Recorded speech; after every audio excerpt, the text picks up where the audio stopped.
Out with a broken foot and a shortened season. Edwards and the Bulldogs get another crack tonight right here on ESPN. Ron Franklin calls the game for us.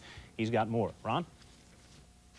Okay, Brett, if there was a key in tonight's ball game for the Georgia Bulldogs, it has to be the play of their junior tailback, Robert Edwards. Last year we did this ball game up in Knoxville, and he simply lit up the Volunteers. 156 yards, 2 touchdowns, and that came in only 3/4 of play before he broke his left foot, thus ending his season. Now this year he started strong, but in the last 2 games his numbers, as you can see in his playing time, have diminished due to the injuries to both his left leg and to his foot. But tonight, well, he's as close to 100% as he's been since they met last year. And frankly, that could spell trouble for the Tennessee Volunteers.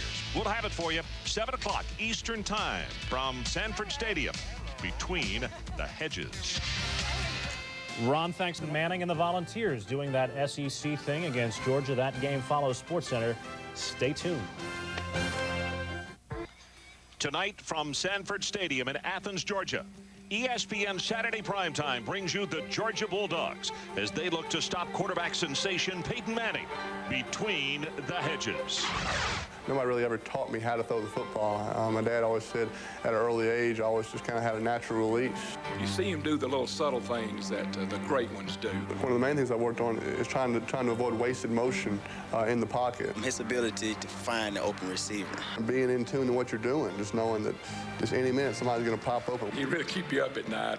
This is not a week where you get a lot of sleep. Always keep your mechanics, don't take your mechanics for granted. Get someone up in his face and try to disrupt him as much as we can.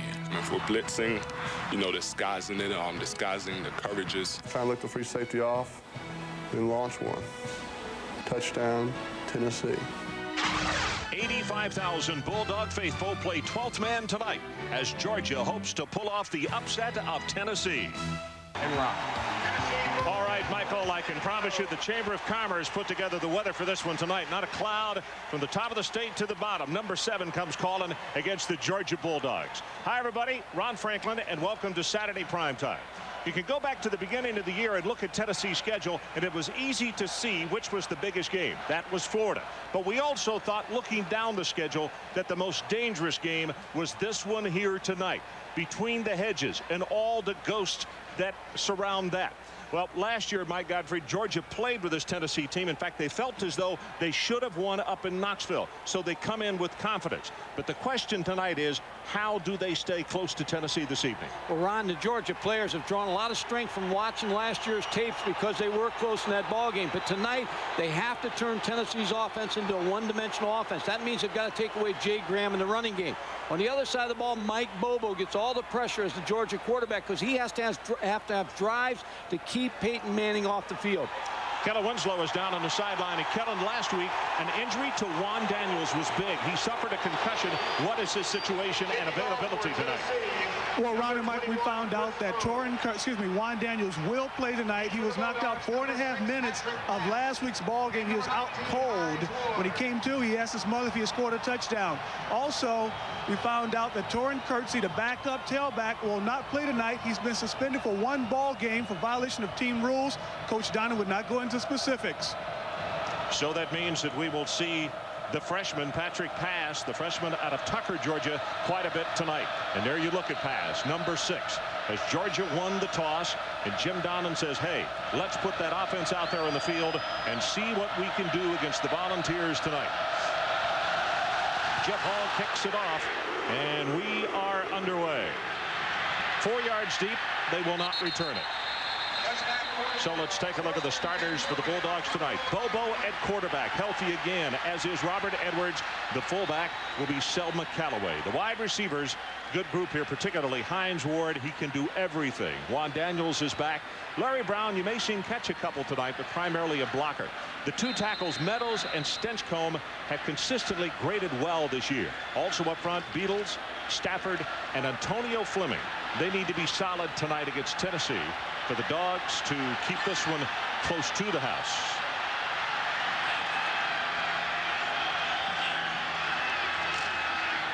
Brown in motion as the pitch comes back to Edwards. spins his way for 4. Now 5. It'll be a second down and less than 5 yards. And here are the defenders for Tennessee. Little, Duff, Green, and Brown, and of course Leonard Little, number 1 on his back, and also with the hearts of a lot of volunteer faithful. He is very good. Al Wilson, Tyrone Hines, and Craig King are the linebackers. Wilson, the number 2 tackler on this Tennessee club. And in the secondary, it's a good group, and they're glad to get number 13, Terry Fairback. He and Austin at the corners.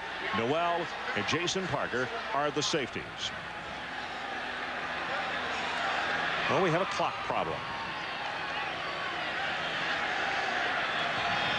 Ron, this is a transition year at Georgia. Jim Donnan enters as the head coach.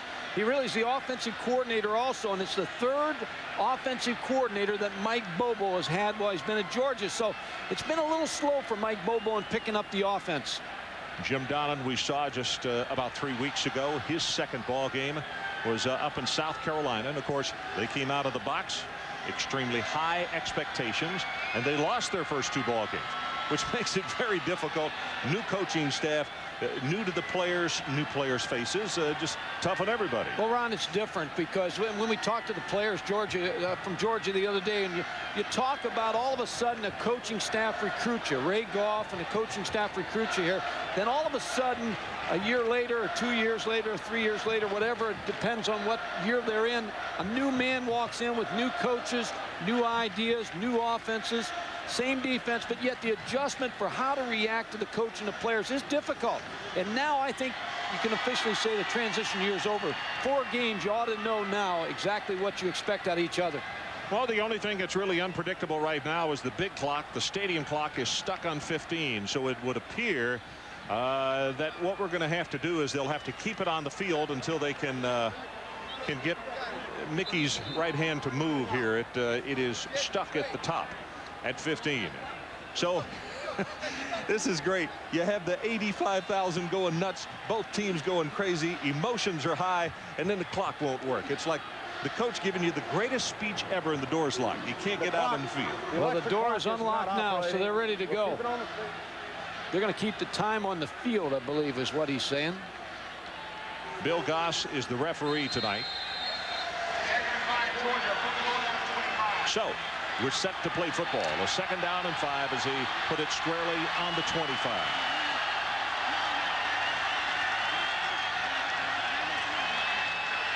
Excuse me. Behind the you two. It's Brown in motion. Counterplay to Edwards, hit in the backfield, and it's Bill Duff, the junior out of Delran, New Jersey, who is there to spoil that one. Ron, the other important thing for Mike Bobo tonight is to locate Leonard Little before every snap, because UCLA double-teamed Leonard Little on every play, whether it was a pass or a run. So much respect for Leonard Little. Leonard Little, now all of a sudden Tennessee's moving him around against Ole Miss. He just created havoc, as you can see. He started the second half and just really was able to take Ole Miss out of that ball game. Third down, and of course they need the 30 after losing 3.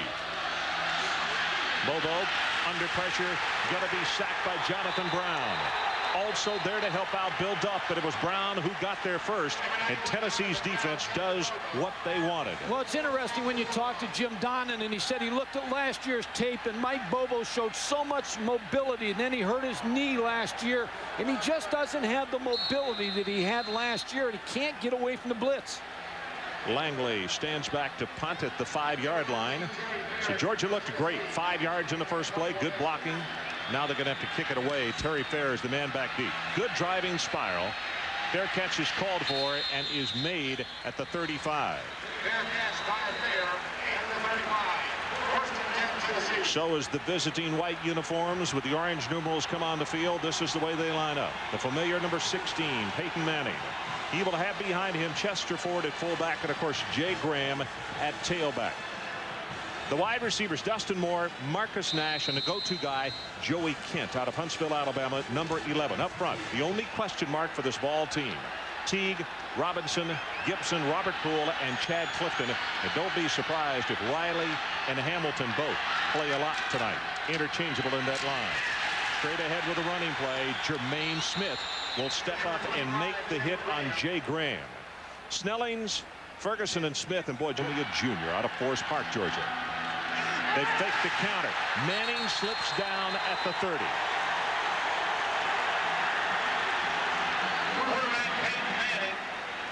Tennessee is looking for balance out of their offense. They lost by graduation 4 fifth-year seniors in the offensive line. The offensive line in the first 4 ball games hasn't really gelled like Phil Fulmer would like. They'd like a little more balance with the run game. So with that loss, it's going to be 3rd down and just about 15. As you look at the rush offense last season compared to only 114.5 this year. 9 men in the box. Here they come.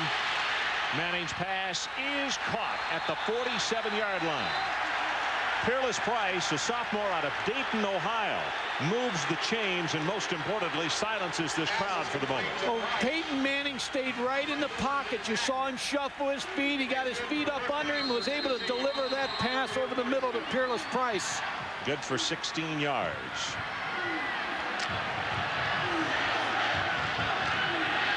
Price stays in the ball game, comes to the bottom of your screen, joining number 12, Marcus Nash.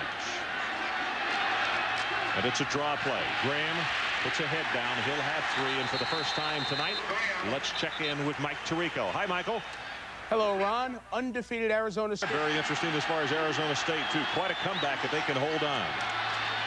They run the reverse. Joey Kent.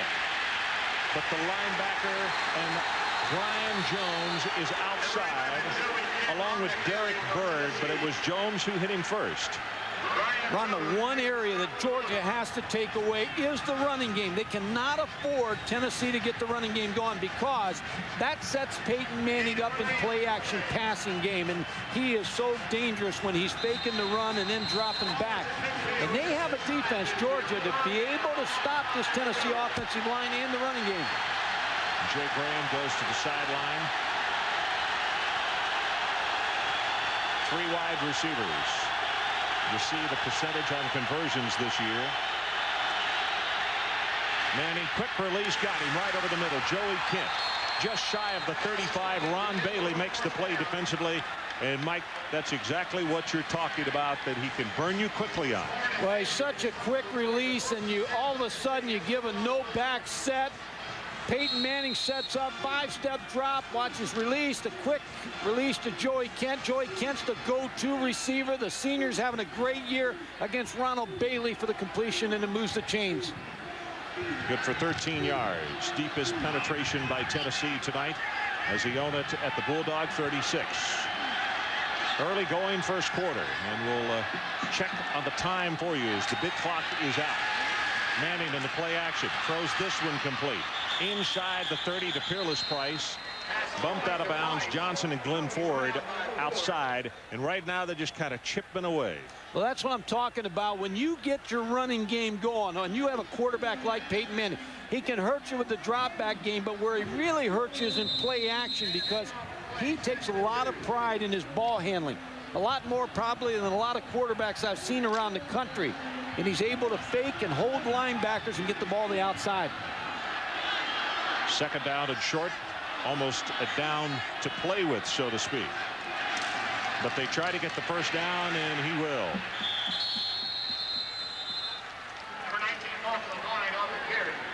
Ron, last year, this is what Peyton Manning did to various teams in the conference, and then they had changes in their coordinator job. I don't say that Peyton Manning made those changes, but that's the statistics of a quarterback that went through an SEC group and had so much success. 11 touchdown passes. So there's some new coordinators looking at him this year. Of course, Joe Kynes has looked at him for 2 straight years, the defensive coordinator of Georgia. They're going to have to hurry. Sartell was late coming in off the bench. 2 tight ends. They run the counter play and hit in the backfield. Jermaine Smith is just a part of the Tennessee backfield. Graham had no place to go. How big is that play? The strength of Georgia's defense is Jermaine Smith and Jason Ferguson, the 2 defensive linemen. What he did was he just made a quick move to the outside.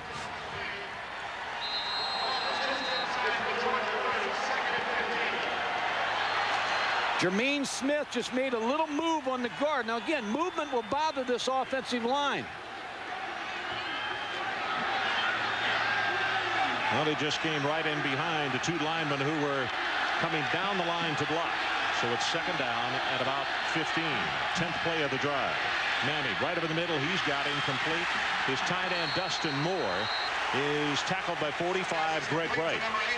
Let's go back to that last play, Ron, where Jermaine Smith was able to get into the backfield. Watch him. He's just going to move to the right, a little slant, little loop to get away from the offensive guard. No one picks him up. He's able to get in the backfield and cause that sack on Jay Graham.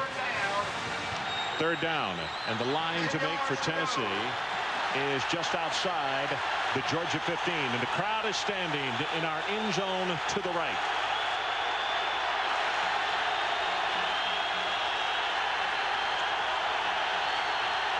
Manning may have to call timeout. Nope, he got it off. Pass right over the middle, has him open, and that is a Tennessee first down. Oh, my goodness. Andy McCullough just split right in between the Georgia defenders. Ron, most quarterbacks would have done just what you said. They would have taken timeout. But see, Peyton Manning is so much in control. Looks off the safety and the linebacker, Greg Bright, number 45, gets that ball into Andy McCullough. Mike, I think he even saw what he was pointing to the running back with was make sure you pick him up. Oh, yeah, he was showing the blitz. He was trying to coach everybody on the field in 25 seconds to that play. 5 of 5, 57 yards to open the game. Price in motion. Play action. Looking. Still looking. Lops it. Touchdown, Tennessee. Dustin Moore.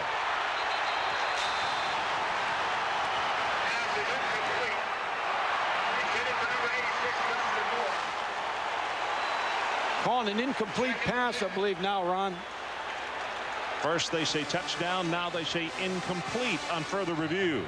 Had Dustin Moore versus a linebacker. Good play action fake again by Peyton Manning. Let's see where his feet come down at. He's out of bounds. 13th play of the drive.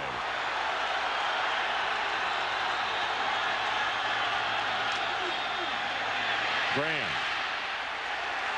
Almost to the 7-yard line as Greg Bright stops that play. And again, let's check in with Mike Tirico. Mike? All right, Ron, updating the overtime game in the Cotton Bowl. Texas nearly had a touchdown on a miraculous. First, the pressure's on your defense now. No question about it. 3 of 3 on third down conversions for Tennessee. Peyton incomplete. Just enough, I think Ford got just enough on it to interfere either with the vision or the ball to Price. And Hall will come in to go for the 3 points.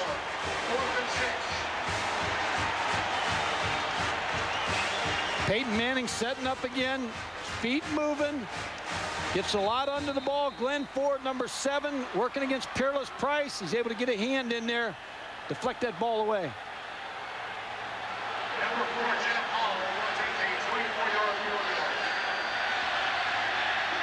24-yard attempt. Good pass and a good kick. It's good. 3-0 Tennessee. So there's a timeout on the field as Tennessee goes on top in this first quarter. 3-0. We'll be right back. ESPN's coverage of Saturday primetime is brought to you by Prestone Antifreeze. Protect your car in the Prestone zone. Well, our good friends at Kroger stores are flying high tonight with their blimp, the Spirit of Atlanta, to help ESPN bring you this exciting SEC matchup between Georgia and Tennessee. Now to report on the time, 6:09 left in this opening quarter. As you look up at the blimp, they are keeping it down on the field, and we'll check more on that in just a moment. Hines cuts in front at the 7. And he'll be stopped at the 20-yard line. Carries across the 20.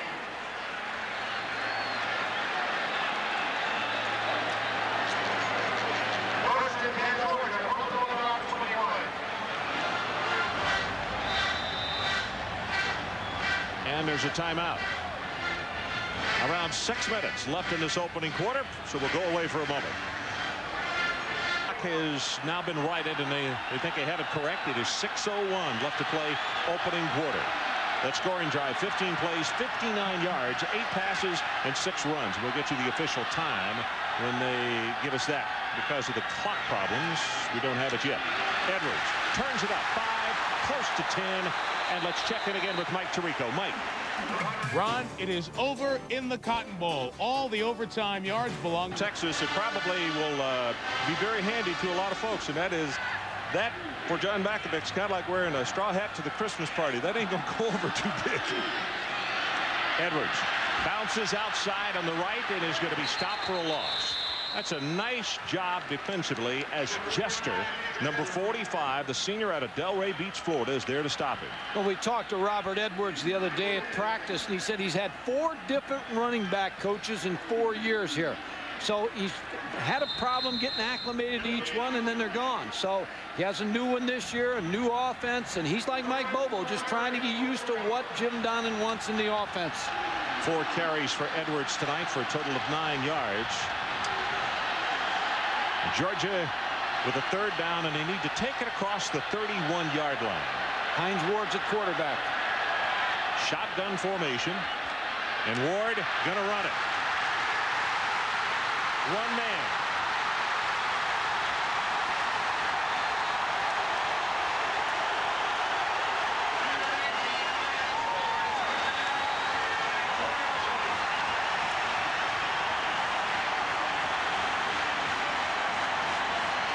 Ron, they moved Hines Ward in at quarterback, and now you get the sprint out. Now you got an athlete at quarterback.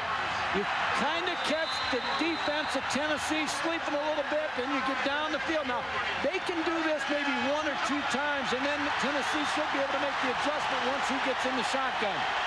So a new wrinkle by Georgia. That's good for 32 yards and a 1st down at the Tennessee 40. You name it, he can do it. Kind of like a procurement guy in the military.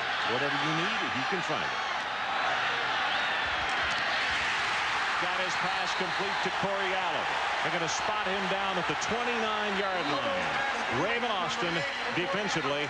And I'll tell you, Adam Meadows is shaken up and went down, and now is up and is limping back to the huddle. We'll keep a close eye on him, the left offensive tackle. Ron, the key for Georgia to have any shot in this ball game is when they get down inside the 40, the 30-yard line, they need to score in 7s. They cannot afford field goals because Peyton Manning in that offense is going to score some points. Mike Bobo has to get them in the end zone for touchdowns. 11 yards on that last play.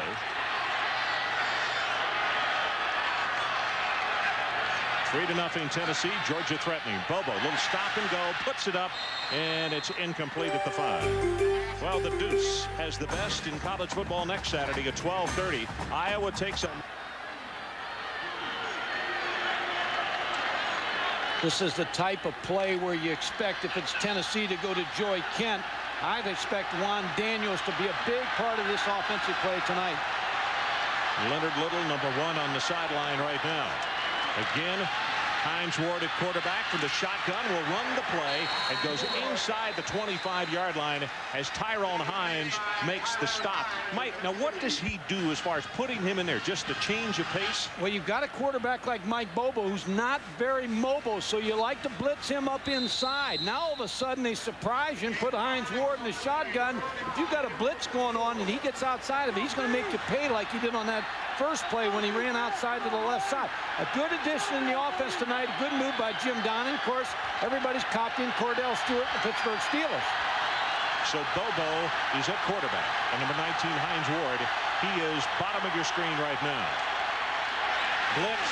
Bobo throws for Ward, just overthrown at the end zone line. And it was Nick Jester who made him rush just enough. Well, Nick Jester put tremendous pressure. And again, we talked about the mobility problem with Mike Bobo after the injury, so you want to pressure that type of quarterback. Nick Jester came on the blitz. Number 45, you're going to see him come from the outside, able to get to Mike Bobo, but he had time to throw that football, just overthrew Hines Ward. Hap Hines will attempt this field goal. It will be placed down at the 32, so a 42-yard attempt. Pressure is on. He got his kick away. No good. Tennessee 3, Georgia nothing. 42-yard attempt goes awry. Tennessee 3-0. We'll be right back. Phone talking upstairs to his offensive coordinator, and Mike getting instructions on exactly they want him to do. That was a nice drive by Georgia, but they came away with nothing. And that's the problem, Ron. They've got to score in sevens. 10 Tennessee from the volunteer 24.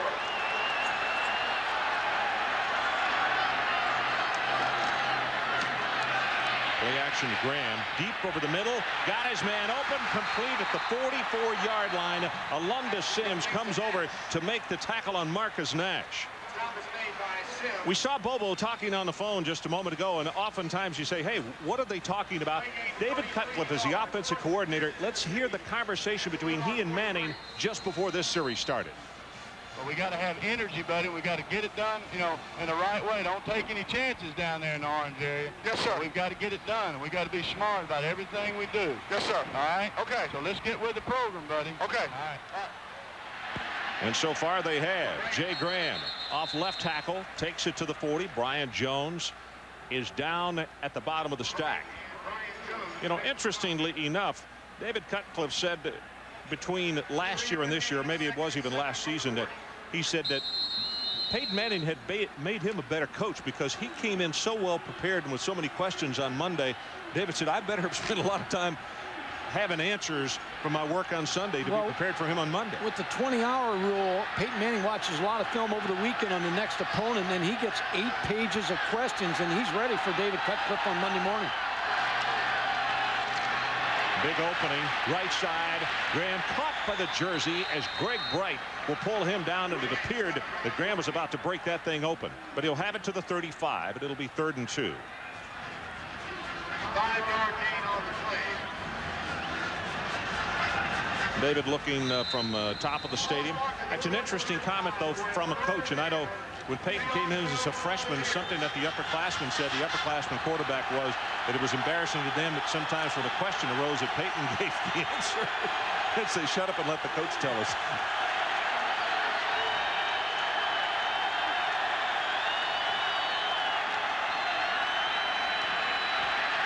Rolls it and delivers, and let's see where they're going to spot him out. Yep, they'll give him the first down. Joey Kent being ridden out of bounds by Ron Bailey. Boy, he hurts you in so many ways. He hurts you with drop back, play action. Then all of a sudden you sprint him out, and he's got good feet to get to the outside and watch him get his shoulder square and then find Joey Kent on the sideline. Good accuracy. Here's Joey Kent being held by Ronald Bailey, gets free, and that ball's right on the break. So it is a Tennessee first down. They stretched out the chain to make sure, and they'll move it across the way. We have just over 1 minute to play, opening quarter. It is Tennessee 3 and Georgia nothing. On the last drive, if you just joined us, Georgia drove the ball well, particularly when they inserted Hines Ward in a shotgun at quarterback. But the drive died, and he missed a 42-yard field goal. Counter. Graham does not get the paving block that he needed. You could see Chad Clifton out there, but there was more than one red shirt as Tootle and Derek Bird messed up that play.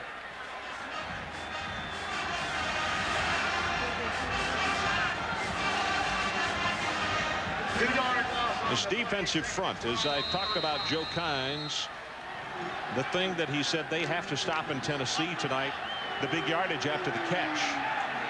Try to take the run out of the offense, he said, but make sure that the secondary doesn't allow him to catch a 10 and turn it into a 60. Manning's throw, he's there again. That's Mark Levine out of the backfield, the sophomore out of Dallas. They're working on the linebackers underneath with the backs coming out of the backfield. That's Brian Jones, 56. It's a 218-pound linebacker working against Mark Levine. See the success Peyton has had, over 15 yards. He's perfect right now. 3rd down and 5. The line to make for Tennessee is the Georgia 23. You see 45, Greg Bright stepping up into the line. Will he come or will he back off? He stays at home. But they get pressure up the middle, and the pass is caught by Kent, and he's loose, and that's just what Kynes was talking about. Now there is a flag down, and from where it's thrown, it could be offensive holding. And that's going to be it.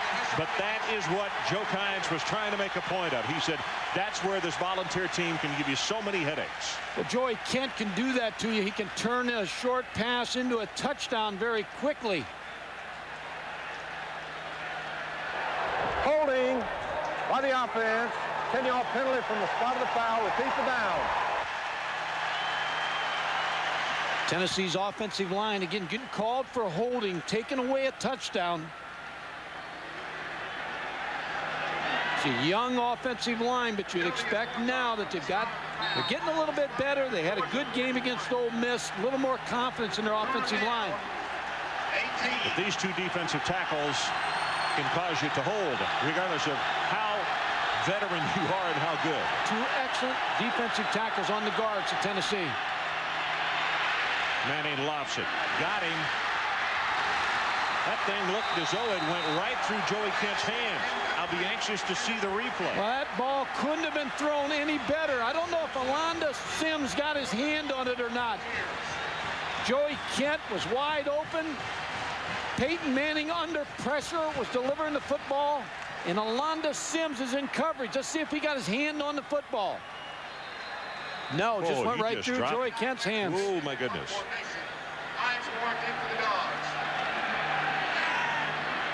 Binion at the 45, and he'll try to loft this one, and he does. Good skyward kick. Hines Ward back deep, but he runs away from it, and look where Tennessee's going to down it. Georgia's going to take it over with horrible field position. A mistake by Hines Ward. You have to fair catch that football. You've got a 10-yard rule. You put your heels on the 10-yard line. You fair catch everything in front of it. Do not let that ball bounce. 36 yards on the kick.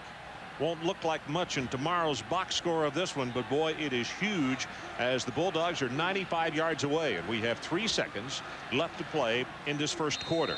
Well, Hines Ward won't make many mistakes on a football field. Jim Donnan said he's great football sense, but he made one there letting the ball bounce.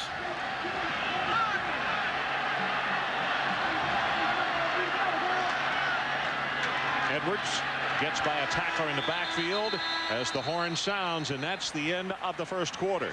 So as they change ends of the field, Tennessee 3-0.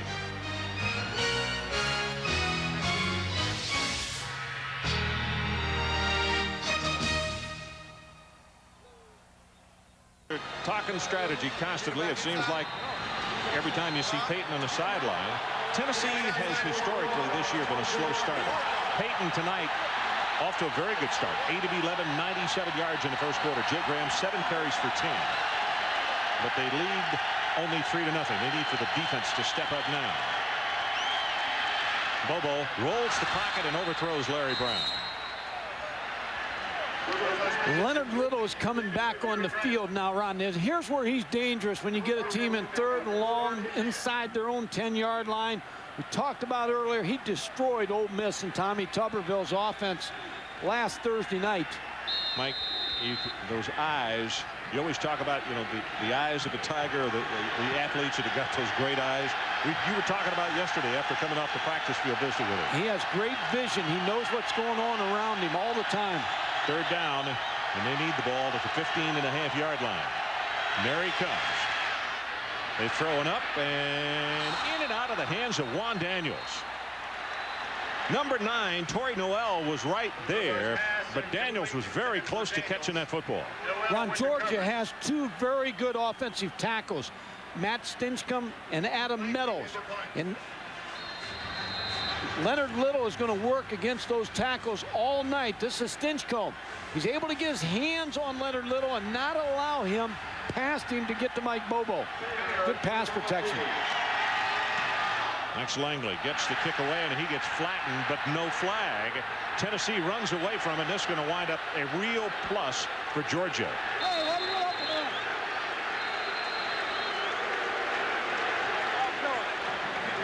Well, catch NFL Countdown tomorrow's Boomer and the boys. Start your day off absolutely right.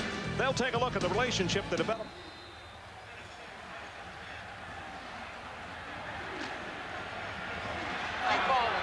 Ron Franklin along with Mike Gottfried and Kellen Winslow from between the hedges Sanford Stadium, Athens, Georgia. 3-0. Tennessee leads.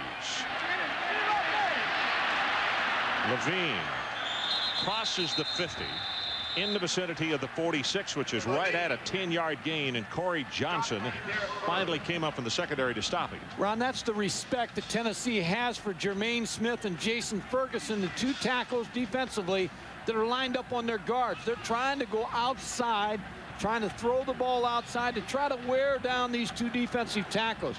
Both of them big. Jermaine Smith 275, Jason Ferguson 305. But until you get them running a little bit, it doesn't open the run game inside. You need to tire them out a little bit. And it is the first down as the clock is whistled back in. We're about to go into 14 to play until the halftime. It's one of the things that Jim Donnan said when he took over and looking at this ball club. He said our safeties were making way too many tackles. We wanted those folks up front to make more tackles. Yeah, Corey Johnson was the leading tackler when Joe Kynes came here as a defensive coordinator. He said that's not good. Quick pass over the middle, complete to the 37-yard line, and it's Jermaine Copeland, sophomore out of Harriman, Tennessee. I think Jermaine Smith actually ran by Peyton Manning, didn't know where the football was here because he was on Peyton Manning. Let's watch number 98, Jermaine Smith. I think he goes right by Peyton Manning, gets his hand on him, but it's being blocked by Brent Gibson. Now here's the quick release again by Peyton Manning. He's able to get that ball to Copeland. So instead of taking a sack or having it knocked down, it's going to be a second down, about a yard and a half.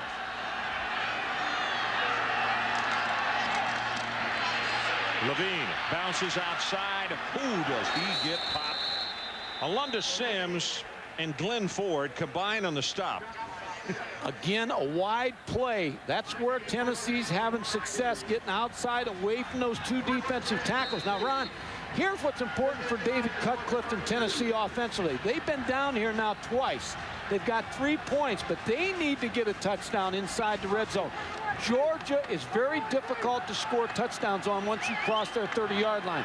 I think they've only given up 1 this year inside the red zone. So the first down just outside the 31. Manning again. They roll the pocket. His man is covered, and he just throws it away. That was good coverage by Glenn Ford. Nash just had him all over him. It was Tolbert, number 28, the backside linebacker, junior, who was applying pressure. One of the few incompletions that he has had tonight. Peyton Manning is 21-3 as a starter, and there's not a better quarterback in college football than number 16, Peyton Manning.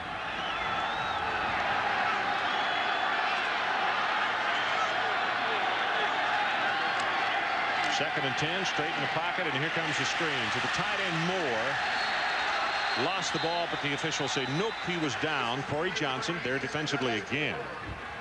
You talk about quarterbacks. Danny Werfel today had a great day for Florida again. Steve Spurrier, he's putting great numbers up for the Gators. Also a huge win by Florida State, and you have to wonder if now the Seminoles might not leapfrog back over Ohio State. I don't think there's any doubt. Shouldn't be any doubt they go to number 2. Third down conversions, 4 of 6. The situation. Tennessee needs to go to the Bulldog 22. Nobody in the backfield. Quick pass over the middle, and he has got his tight end, but he's short by 3 yards. Kirby Smart defensively hit Dustin Moore. Same problem again for Tennessee. Not able to move the ball once they get down inside the 30-yard line, forcing another field goal attempt. Peyton Manning a little frustrated as he goes off the field. So Jeff Hall, who hit on his last attempt. And this one's going to be placed down at the 32. Same distance that the Georgia Bulldogs missed from just a moment ago. Hall successful from 24 earlier. Plenty of distance on this one, and he also has the accuracy. It's good. So there's a timeout. 11:08 until halftime. Our new score, Tennessee 6-0. In a Saab 9000 Aero with 200. Time is brought to you by Saab, who invites you to find your own road. And by Burger King, where you can get your burger's worth. Well, last year up in Knoxville, Robert Edwards powered the Bulldogs with over 100 yards in the first quarter, but in the third quarter, he went out for the season with a broken foot. Peyton Manning carried the balls with almost 350 yards passing, and the Volunteers won it 30-27 on a late field goal. And he just came to the sideline and said to his offensive players, hey, guys, we got to score. Ron, the best plays Georgia's had on offense is when Hines Ward took the ball in the shotgun. Now, they surprised Tennessee a little bit, but I would expect Jim Donnan to do a little bit more of that. Chris Hogue with the kickoff. Ward. And he's got to be short of the 20. So you think they might go back to that a little bit? I think every now and then it's a good sprinkle by Jim Donnan because it's a good surprise. But they need to get Mike Bobo. Mike Bobo is going to carry this football team as the quarterback. But only down 6-0. They haven't been able to muster much offense except for Hines Ward. They need a drive right here. And of course, that man's in his way. Yeah, he said yesterday, I was interested. Mike said, you're going to move you around a little bit? And he said, oh, I can't tell you our secrets. Mike said you just did. Yeah, you'll see him several places other than just left defensive end. See him coming with the pressure. Bobo delivers, and he's got it. Nice job of coming back by Juan Daniels. And let's see where they're going to spot him as Raymond Austin made the tackle. Looks as though they're going to give him enough for the first down. Yep. Good pressure by Leonard Little, but Mike Bobo was able to hit Juan Daniels, and you're right. Juan Daniels made that reception because he came back to the football. Good for 11 yards. Juan was highly recruited out of high school. Penn State, Florida, Florida State, all wanted him, but he decided on the Bulldogs. Mike Bobo told me on Thursday, he said, you know, Juan is really important to get back because for everything Hines can do, Juan is just a little bit quicker. Draw play, and here's pass. Patrick pass. Now, here may be something that, and it's not putting Edwards down because he is an awfully good back, but this young man right here, no fear, he is very, very good. Well, and don't forget Torrin Kirksey, who's suspended tonight. Now, they've got 3 tailbacks, and Robert Edwards, I know talking to Jim Donnan, he said sometimes maybe he goes a certain point and gets a little tired, but Patrick Pass is a good changeup for the Georgia offense tonight. Freshman out of Tucker, Georgia, 6'2", 200 pounds. It was 7 yards on his first play. Playing both tailbacks in there together, and they use one as a pass receiver. Edwards runs right by Little. 5, 10. He's loose. 15, 20. Edwards finally caught from behind, just shy of the 35-yard line, and Jason Parker could well have saved a touchdown. Well, 2 years ago, Ray Goff made the move, and he switched him after spring practice, and the first time he touched the football, he ran for 50 yards, and Joe Kine said, we've seen the last of him on Georgia's defense. And this is the reason why. Leonard Little working up the field, get a good block from Matt Stinchcomb, opens it up. Robert Edwards now takes the ball inside, cuts over the middle. Jason Parker is going to make the tackle, but not after he crosses the 50-yard line. Counterplay. This time it's pass, and that's a nice job by Al Wilson, who's second on the team in tackles with 31. The sophomore out of Jackson stops that one.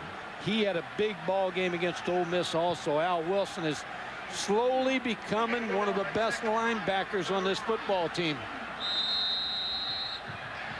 About to go under 9 minutes until halftime. It's Tennessee 6 and Georgia again threatening as they moved the ball back in the first quarter, but then missed on a 42-yard field goal attempt.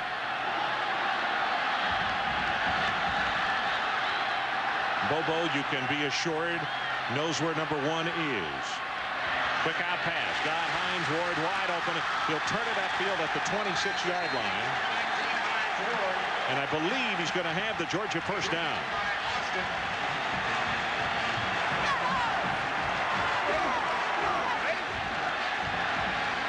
Look at all 3 receivers real tight. Now Hines Ward breaks to the outside. Juan Daniels was able to move up the field and shield Hines Ward a little bit to catch the ball in the flat. Mike, you hear that cheer as pass comes out of the ball game, and the crowd knows the potential that number 6 possesses.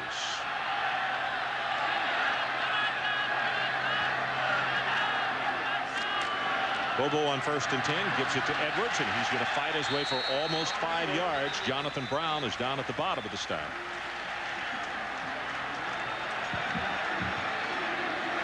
Well, right now, Jim Donnan is getting everything he wants, picking it with short passes, but the running game is working because every second that Peyton Manning and the offense are not out there, that's just time that they can't score. But there's one thing he's not getting so far, 7 points. Yeah. That's what he needs right now. He needs Mike Bobo, not a field goal. He needs Mike Bobo to tack 7 on.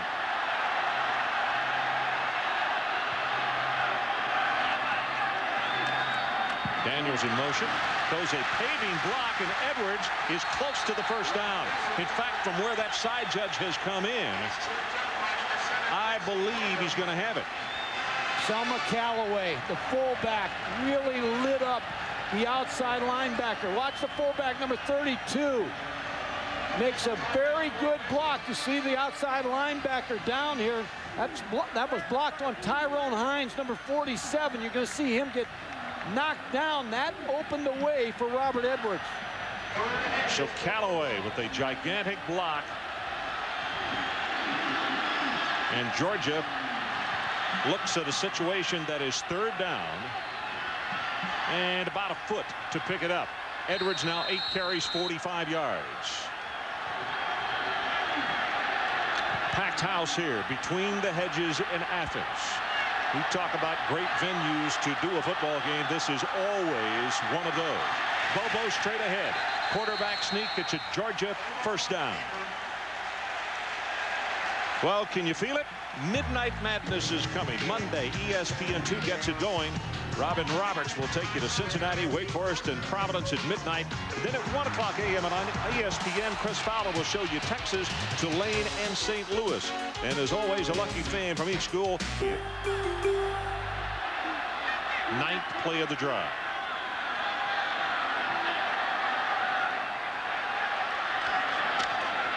Edwards looks for that block from Callaway and then just has to turn it upfield to get what he can, which is about 3 yards. Noel and Ron Green combining on that stop. Well, Tennessee made a good defensive move there. John Chavis just before the snap of the ball cheated into an 8-man front, and because Mike Bobo had Selma Callaway in motion, I don't believe he could check out of that play. Caught him in a bad play. This is where Mike Bobo has to find a way to get the key into the end zone. We are headed towards 6 minutes until halftime. Tennessee leads 6-0. The ball resting at the bottom tier 13-yard line at its 2nd down and 8. Georgia. Comes pressure. He's going to check out this because the blitz is on for Tennessee right now. Short drop. Fade. In and out of his hands, and Noel did a nice job of knocking it away from Juan Daniels. Boy, he had it, Ron. They jumped into a blitz situation. Mike Bobo checked off. Had Juan Daniels against Torrey Noel on the outside one-on-one. You're going to see the linebackers from Tennessee coming from the outside. Mike Bobo with a good throw, but Torrey Noel just hits his hand, knocks that ball loose. Good defensive play by Torrey Noel. Had to play corner last week against Ole Miss because Terry Fair was injured. It is 3rd down, and they will go from a shotgun formation.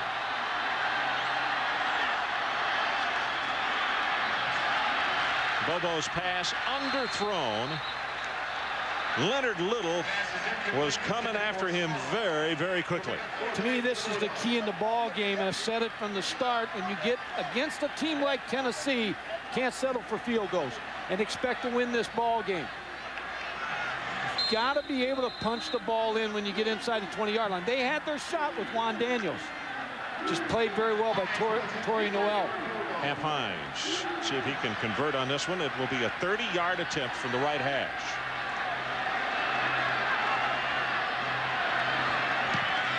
And he got this one.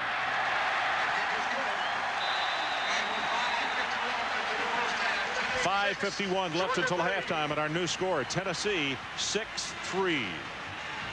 You know, through its $1 million scholarship program, Burger King donates $100,000 per week in the name of scholar athletes whose achievements go beyond the field in all NCAA divisions. Tonight, students of the game from Tennessee running back Eric Lane. He is in graduate school. He's already received a Bachelor of Arts degree in criminal justice. And from Georgia tackle Matt Stinchcomb, he is a pre-med major with a 3.90 GPA. Langley has it teed at the 35. 12 plays, 69 yards on the Georgia drive. And this is Levine. And he'll take it just across the 21. Let's listen to that last conversation on the sideline between David Cutcliffe and quarterback Peyton Manning before this thing started. You keep earning yours, and I want high percentage discipline. I don't want any panic or frustration or trying to make something happen. You let things happen. Yes, sir. We'll get there. Yes, sir. Just keep going. Okay. All right. All right. Showed that just a couple of moments ago before Peyton came back out on the field. 11 of 15, 113 yards.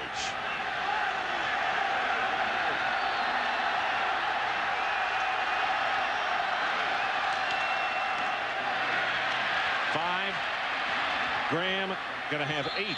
Boy, he got whacked, and kind of as though he had taken an injury when he got hit. Let's check in with Mike Tirico quickly. Mike? Ron, over on the Deuce and in the ACC, it's Hey. Heel offense has been very, very good this year. The only defense that really shut the door on them was of course, Florida State. But Florida State's done that to everybody they played this year. Manning, nice play action, right out on the flat. Got to complete to Nash before Tolbert makes the stop. Peyton Manning is like Michael Jordan. When you play against Michael Jordan in basketball, I'm sure you say, hey, he's going to get a certain amount of points. The reason I say that Georgia has to score touchdowns is because Peyton Manning's going to eventually get this Tennessee team in the end zone. He's too tough to hold all the way. What Joe Kynes has been able to do so far is stop the run. He's been able to stop and make it a one-dimensional game. See third in the NCAA, his numbers. About to go into 4 minutes until halftime. Nice job in the fake, and he goes on top, and he's got a man at the 15-yard line, incomplete, and now here comes the flag as Joey Kent was being guarded closely by Corey Johnson. Ron, I'm not so sure Joey Kent shouldn't have caught that one, too. I mean, he had good coverage, but he might be having problems with the lights here because he's open down the middle. Peyton Manning with a throw. Of course, he's interfered with here. No, yeah. Corey Johnson knocked that one away. Tough catch. In Joey's defense. Now the one down at the other end of the field, he just has to go right between his hands. Good play fake again by Peyton Manning. It affects that safety when he sees and it thinks it's a run, and he freezes for a second. Then Joey Kent's running by him, and Peyton Manning's throwing the ball, lofting it over the safety's head. Easy to tell what Joe Kynes thinks of number 27, though, because you just ask him about Corey Johnson, and he just goes on and on. He really likes him. He's the one who makes it go in at Georgia secondary. Manning swings it out. Safety valve at the 50, then at the 45-yard line is Graham, tackled by Ford. So Tennessee continues to chip away. Whatever is there, they'll take. They get 2 on that one. This is Peyton Manning a play ago on a play fake. Good job. He hides the football, gives his open hand, now throws the ball deep down the middle. This was the interference on Joey Kent. Now this play where he throws the ball out to Jay Graham, but a good job by Georgia breaking up and making a tackle. Glenn Ford. Right over the middle, got Kent. Joey gets whacked by Corey Johnson. But that's enough to move the chains again for Tennessee. When you fake and you're a good play-action quarterback, the linebackers will be affected. Here's Jay Graham on a draw. Look at Greg Bright. He bites on the fake. Now all of a sudden, right behind the linebackers, taking the fake, Joey Kent's going to fit right behind the linebackers wide open. Now, I'd expect Tennessee to punch this one in, Ron. Now, they've been down here a couple times. Their coaches know what Georgia's doing on defense. I'd expect them to get in here. Good for 19 yards as this time Manning goes from the shotgun for the end zone. And he just threw that one away as he had a lot of pressure. Jermaine Copeland, closest man to it, but right up the middle. 91 Derek Bird, and in fact Derek gets up and kind of limps off the field, walking gingerly to the sideline. Well, the pass receiver on that play, Jermaine Copeland, will be next year's quarterback for Tennessee if Peyton Manning decides to leave and go pro. Benji Schuler comes in, number 81, of course the brother of Heath, junior out of Bryson City, North Carolina.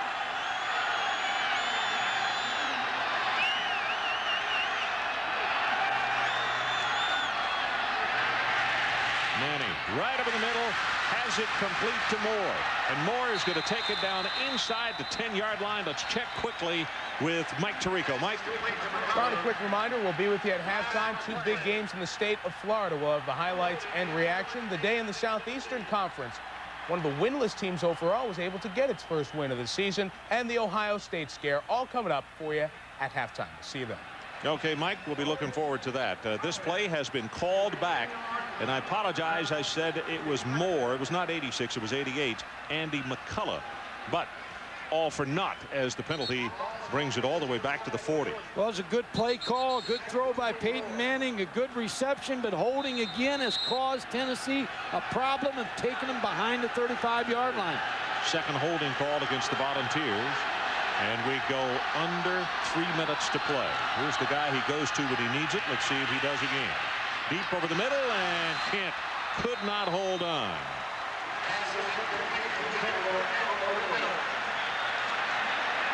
Good fake again by Peyton Manning, right behind the linebackers, Joey Kent.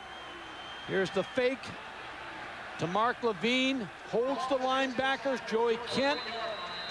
Right behind Greg Bright, right in his hands, just can't bring it in. I don't mean to get on Joey tonight, but that's 2 balls he should have caught, Mike. And he'll catch most of them because he's an all-SEC receiver, but has missed a couple he should have had tonight. Third down. They need to take it all the way to the 15.5-yard line. Not complete, and he'll get out of bounds.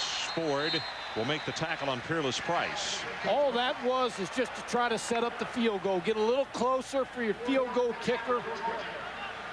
Georgia in a deep pass zone, able to find Peerless Price out there to set up the field goal. And let's see, Hall is putting his foot down where he wants the holder to be at the 35. So a 45-yard attempt. Trying to put the balls back on top by 6. You see, he's already been good on a couple tonight, 24 and 42. And he's got the distance on this one, and he's good. So Hall with his 9th point of the evening, and we'll take a break. The Volunteers 9 and the Georgia Bulldogs 3.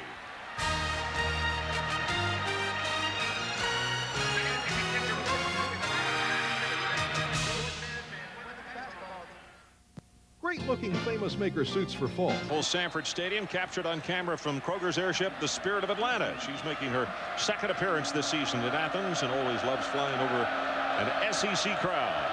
And she look at pass, and Hines Ward back deep for the Bulldogs. And that kick is going to bound into the end zone.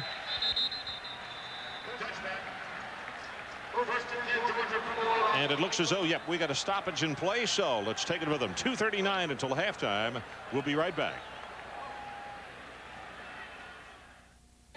Tonight, 86,117. 9-3. Tennessee on top. Nobody has gotten into the end zone as yet. Actually, Tennessee did, and they called it back. Very close on a second occasion when the tight end caught the ball, but he came down with a foot out of bounds.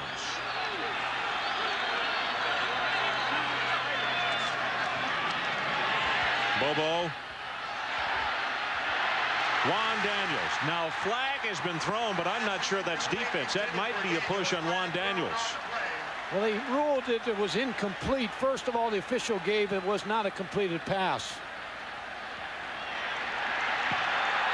Offensive pass interference. That's what they're going to call as offensive pass interference, and you'll see Daniels push off. It's against Terry Fair. Juan Daniels working down the field. They get tied up. That's a little push there by Juan Daniels, but I'll tell you, Ron, I see more and more in college football that defensive backs are jamming receivers down the field, and they're going to have to change the rules a little bit on the outside. Let's check in quickly with Kellen Winslow. Kellen?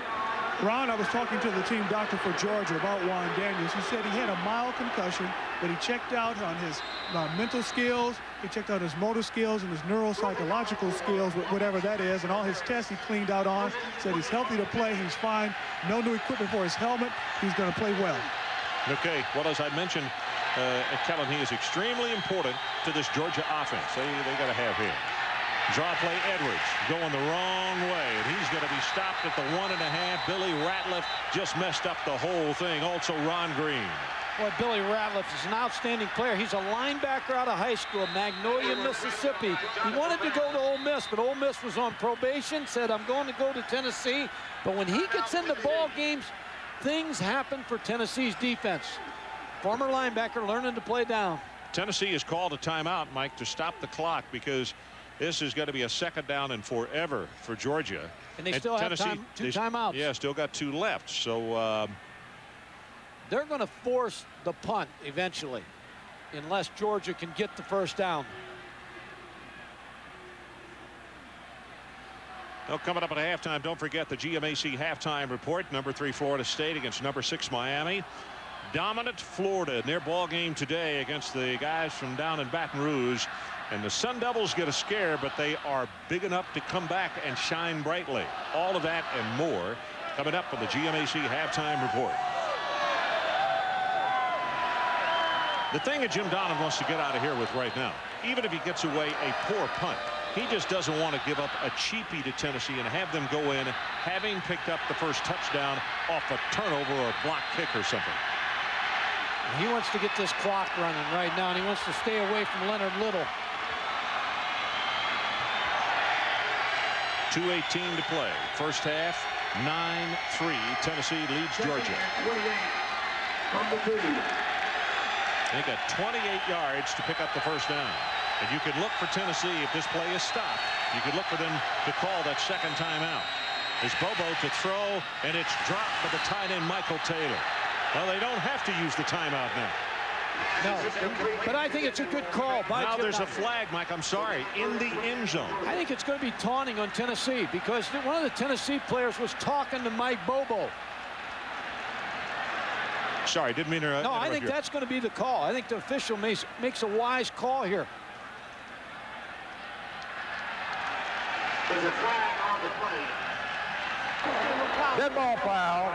Unsportsmanlike conduct on the defense. Boy, look at Philip Fulmer. He's sitting there saying, we had this thing set up just exactly the way we want. Didn't even have to use the timeout. Even with a good punt, could have it inside the 50-yard line in a silly mistake.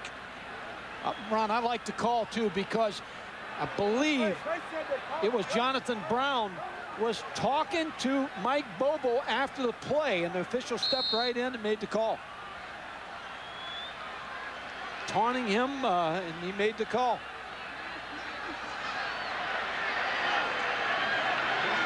So the new line of scrimmage is up at the 27-yard line. It is third down, and they still need about 12.5 yards for the first.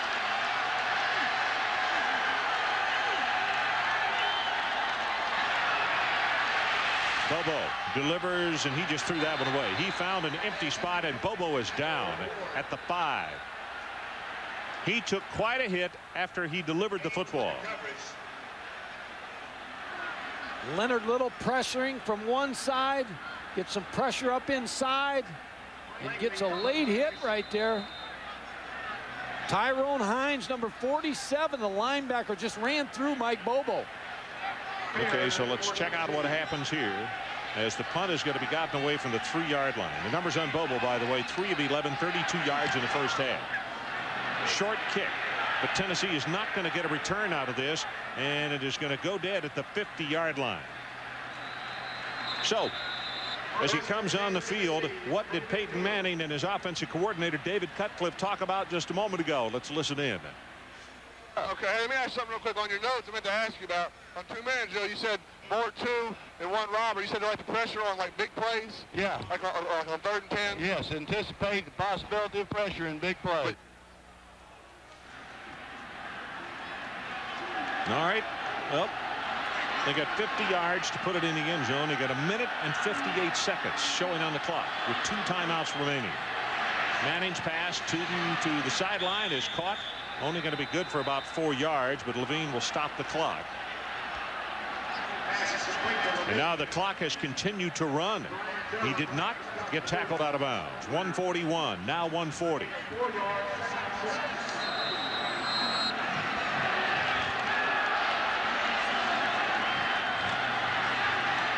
Right over the middle, there's Kent. And he's going to take it forward inside the 30. Now the clock will be stopped momentarily with the first down. Still having trouble making the clean catch. Even though that ball was right in there, Joey Kent didn't pull it in right away. Georgia making wholesale 116 and now 115. Manning swings it out of the backfield again. And they're going to be tackled in the field of play at the 30 as Glenn Ford did a nice job defensively on Jay Graham. And Tennessee will call one of their 2 remaining timeouts. 4 yards, timeout Tennessee. Georgia fans, make your plans now to attend the first ever Georgia Florida Hall of Fame induction ceremony and lunches to be held Friday, November 1st at noon at Jacksonville's Brian Osborne Convention Center. So, Mike, now they got 1 timeout left. They got 65 seconds. Who do you look for? Do you look for Kent or, hey, how about Peerless Price? He lit him up early. I think you go right back over the middle to Joey Kent because Joey Kent's been open right behind the linebackers. Even though in this situation the play fake's not going to hold linebackers, you can run a receiver through to try to clear it out deep and then put it back underneath and still control the linebackers, but I'd still go to Joey Kent and to still throw the ball over the middle. Interesting, this first half was zooming by, and the last 5 minutes and 15 seconds is almost taken 22 minutes to play. Georgia, Joe Kynes has had exactly the first half he wants. He shut down the run, and he's played great defense inside the 30-yard line. He's down 9-3, but has kept them out of the end zone so far. Georgia gets back. Manning got it away. Pressured for the first time. Maybe a lateral. Now it looked as though it went forward, but you could be right. And Graham was out there in the area, but it was Ramon Cooper who was putting the pressure on. Ramon Cooper, number 57, pressuring Peyton Manning. Now you got him moving. Now he makes a move and tries to get the ball out to Jay Graham, just underthrew it.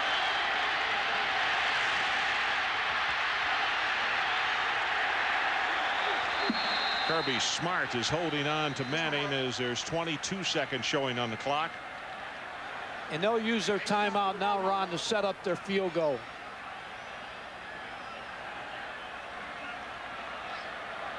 Peyton Manning again with a wise move. Just pick up enough yardage to set your field goal kicker up again. So number 4, Jeff Hall, who has all 9 points in this first half, comes on. And this one is going to be at around the 45, almost a 46-yard attempt. With Joe Kynes, the first half has just done an excellent job of keeping Peyton Manning off balance once they cross the 35-yard line. Joe talking to his defense right in the middle of that group. Had Tennessee made a couple mistakes, 2 holding calls have taken him out of field position, but that man right there, Joe Kynes, has called a very good defensive game against Peyton Manning. Now he needs the offensive side of the football to cooperate a little bit and get him back in this game. This former paid Joe quite a compliment yesterday when he said that every time you play him is going to have something different, and I don't think tomorrow night will be anything or a change from that, and he has. See if he can make it 4 of 4. 45-yard attempt. Certainly got the distance. And he missed it wide right.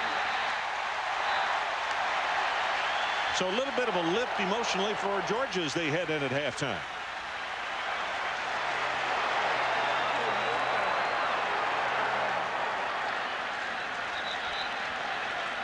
Well, next Saturday, ESPN, the place to be at 12:30. Darnell Autry and number 50.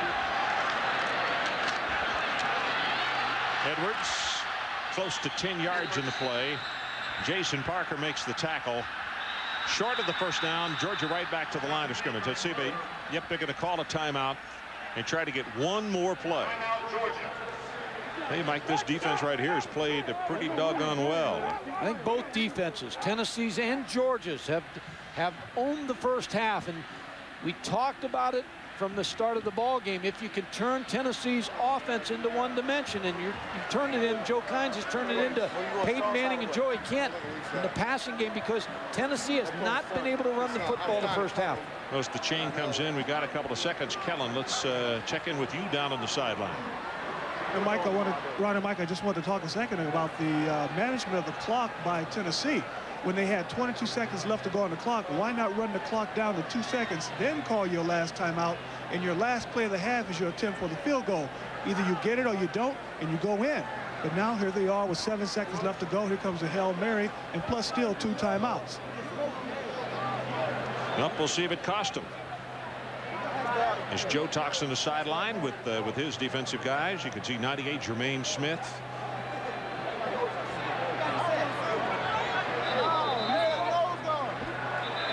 Still standing by for Mike Tirico on the halftime report. Now the receivers have now checked in. Edwards will come out.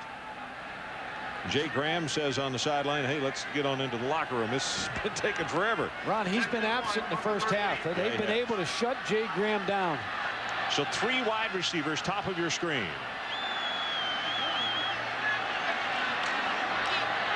Mike Bobo steps up, goes deep over the middle. Juan Daniels intercepted by Tennessee. That's Tyrone Hines, and it'll be tackled at the 24-yard line. So that is the end of the first half with our score, Tennessee 9 and Georgia 3. Now let's join Mike Tirico for the GMAC halftime report. Mike.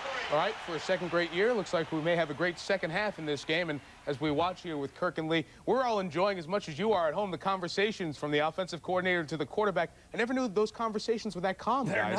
They're not. I've never seen an offensive coordinator that calm and talking to his quarterback, but he's got a great one in Peyton Manning. The only time I used the phone is I ordered a pizza one time. We were getting beat so bad. Because the game was over? Yeah, pepperoni.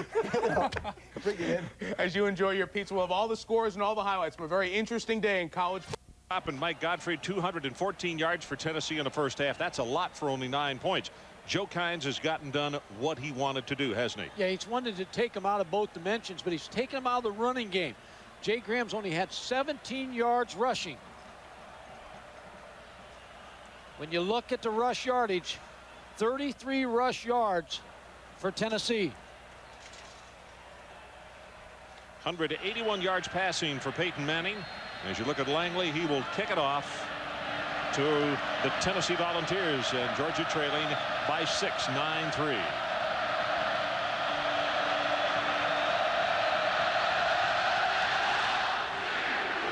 Levine is the deep man.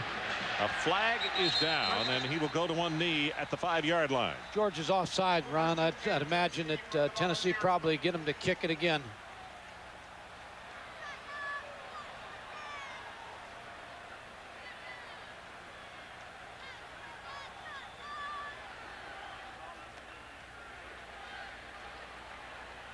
Let's check in with Kellen while they realign for this kickoff in the second half. Kellen? Well, Ron and Mike, one big factor of this ball game is the play of the All-SEC wide receiver and All-American candidate, Joey Kent.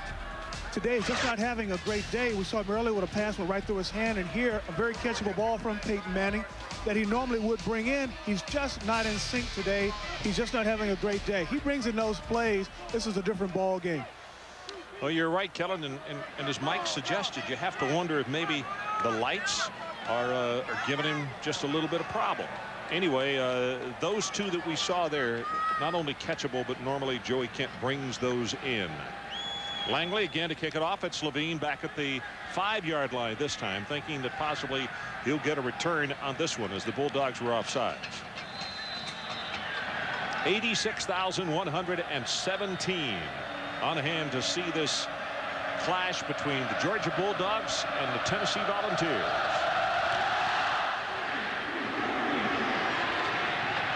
Now Levine will have the return from the goal line.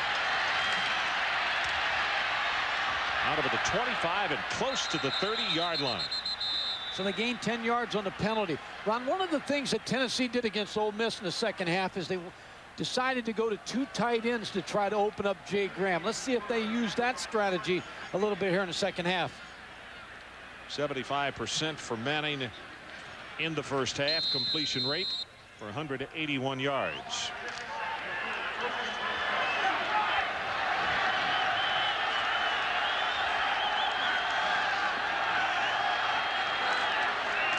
Quick out pass, a quick screen. And Marcus Nash close. Now here comes a flag in late at the 35-yard line. Brandon Tolbert defensively. My guy had looked up and didn't see what I thought maybe the flag was for. They may get another holding on Tennessee. Boy.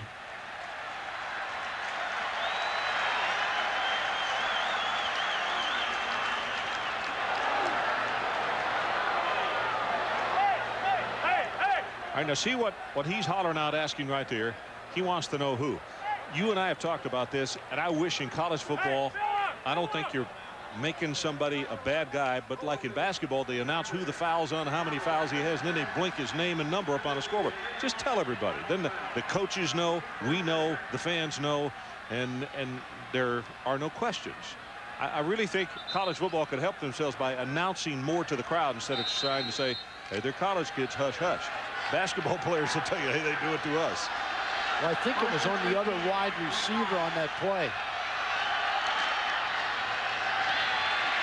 Running play and a big opening right up the middle. Corey Johnson will have to come up and make the stop on Graham. Now, that will make a world of difference, as Mike has been talking about, if they can get that going. Well, they got to get Jay Graham going, because that's the other dimension you need on offense. Good job by the offensive line, just coming off and blocking the defensive lineman. You see number 92, Jason Ferguson, getting blocked. And then now when your safety has to make the tackle, that's Corey Johnson. First down play, they fake it to Graham. Quick pass over the middle, and there it is. Got it open at the 40, at the 35, and inside the 30-yard line. Nash with a huge gain, and Brandon Tolbert is the man who was putting pressure on. He's pushed out by Tolbert. Ron, you talked about when you get a run going by Jay Graham, then you come right back, fake to Jay Graham, the linebackers step up, then you get the ball to Marcus Nash. Here's the fake. Watch Greg Bright, number 45. He has to step just up for a minute for the run. Marcus Nash right behind him makes the catch. And then he gets outside the picket fence. Joey Kent gets a block. See, Mike, he got 22 yards after the reception, as Graham is going to go inside the 20. Corey Johnson again. But again, what Joe Kine talked about, yardage after the catch. Better mix right now for Tennessee, because they're trying to get Jay Graham involved in this football game. You know, against Ole Miss, that was his first 100-yard rushing game of the season. Had trouble against UCLA, couldn't run the football because UCLA was moving around that young offensive line. Well, for some reason on the sideline, they've got fourth down. Graham, that's a nice adjustment as he'll go inside the 15 and down around the 14. Brian Jones will make the stop. Before the Ole Miss game, David Cutcliffe sat down with Jay Graham and told him, he said, you're trying to stop and you're starting and you're trying to take every run for a touchdown as you look at his rush chart here. But he said, just give us 4 yards rushing on every attempt. And if it comes that you break it, you break it. But run hard and give us 4 yards.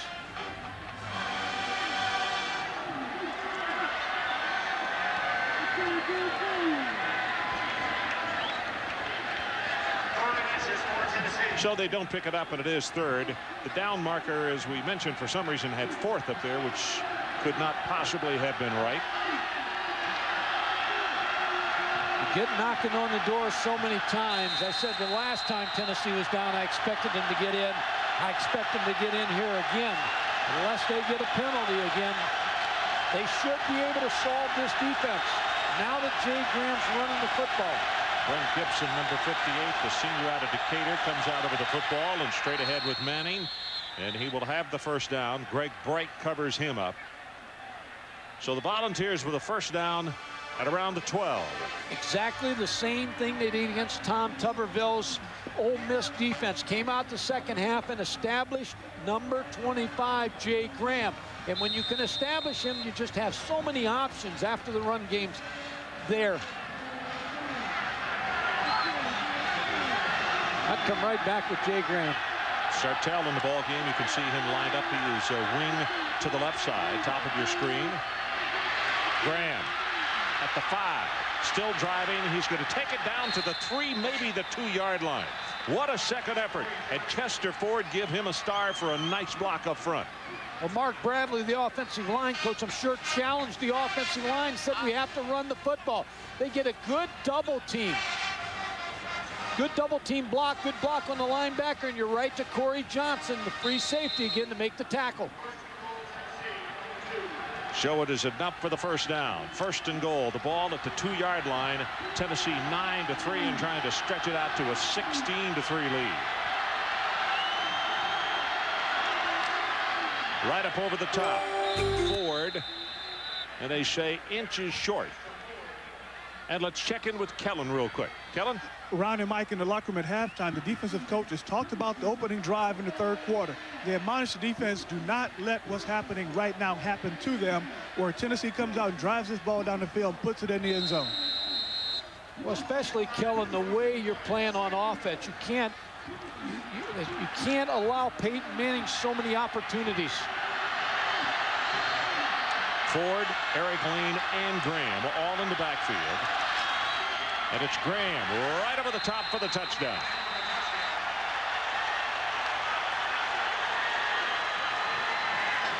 This is a 2-point conversion play, too. You're up by 12 now. You really should go for 2, and that's exactly what Phil Fulmer's calling for.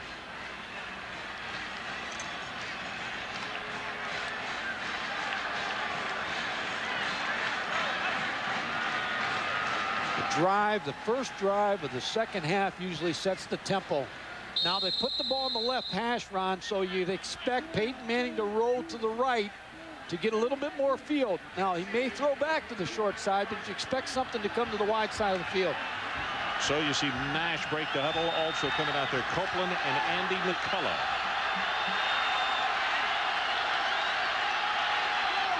It's Copeland in motion. They give it to him. Now he's looking to throw.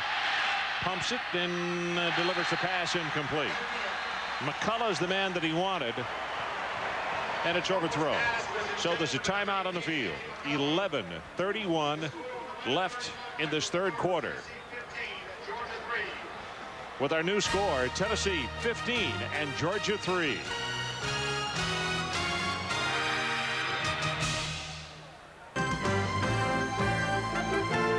ESPN's coverage of Saturday primetime is brought to you by DirecTV, satellite TV at its best. Well, the views from above are provided by Kroger Food Stores Blimp, the spirit of Atlanta. And piloting tonight, Tristano Carciola, along with Bart Van Beest. And it's Nathan Crawford behind the camera. Great job, guys, as you look at pass, and also Hines Ward. Chris Hogue kicks it off for the Volunteers. Good one this time. And Ward says it's mine from the 1. Oh, my goodness, does he take a shot? You take a look at the scoring drive. Westmoreland makes the tackle. 8 plays, 70 yards. Jay Graham 5 carries, 37 on the drive, and he has a touchdown. They use just about 3.5 minutes. And again, Peyton is on the phone talking with his offensive coordinator up high in the press box. And I would remind you that we enjoyed having that conversation between David Cutcliffe and Peyton in the first half, but we agreed that it would only be 1 half because we didn't want to get into a strategy thing as far as Tennessee is concerned and have them give away any trade secrets that they didn't want. So anyway, David and Peyton are still talking, though. And I would imagine happily after that drive. Mike Bobo, the junior out of Thomasville, swings the pass out, and this is pass. He puts a head down, hurdles the 10, and is out to the 12. Terry Fair upended him. Well, we talked to Mike Bobo, and he talked about his third offensive coordinator in 3 years. And he said his dad's a high school coach. He called him, and he unloaded on him. He said, I'm just not picking it up as fast. And his dad told him, he said, you get in the office, learn this new offense, spend more time, and as soon as you figure it out, it'll be like a light bulb. It'll come on for you. Yeah, he said he visited with his dad a lot, saying, hey, give me some solace here. Help calm me down a little bit because I feel a little lost, left out.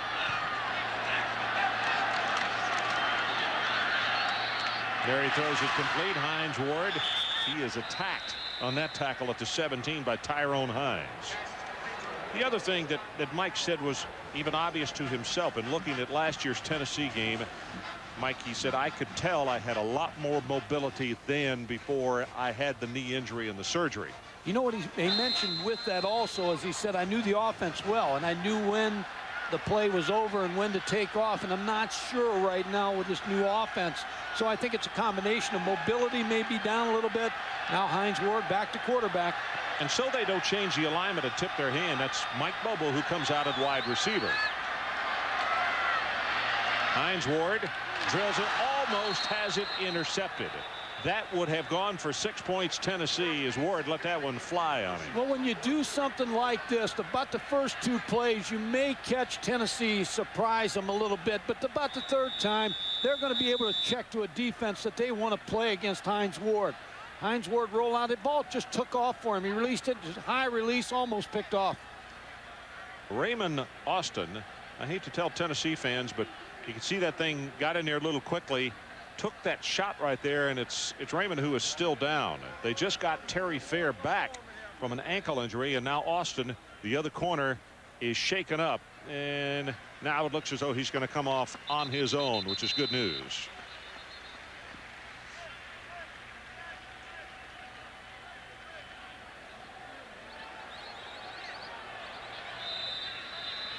So it's 4th down, and that means Langley comes on. And Georgia's going to have to kick this thing away. Tennessee stands to get pretty good field position out of this one. Tremaine Copeland back deep. It's returnable from the 46, and he goes down at the 49. Let's take a commercial break. 9:45 to play in the third. Tennessee by 12. Plymouth Neon Coupe. Our situation just under 10 minutes left in this third quarter as Mike Bobo talks upstairs to his offensive folks. And it is imperative for Joe Kine's defense to keep Tennessee out of the end zone. They could blow it wide open right here. Graham going to take it for about 3. Jason Ferguson will send him backwards. Also Greg Bright. It's been the difference in the second half. The first drive of the third quarter, good mix by Peyton Manning and his play calling from the sidelines from Philip Fulmer. And Jay Graham looks like a different back here in the second half.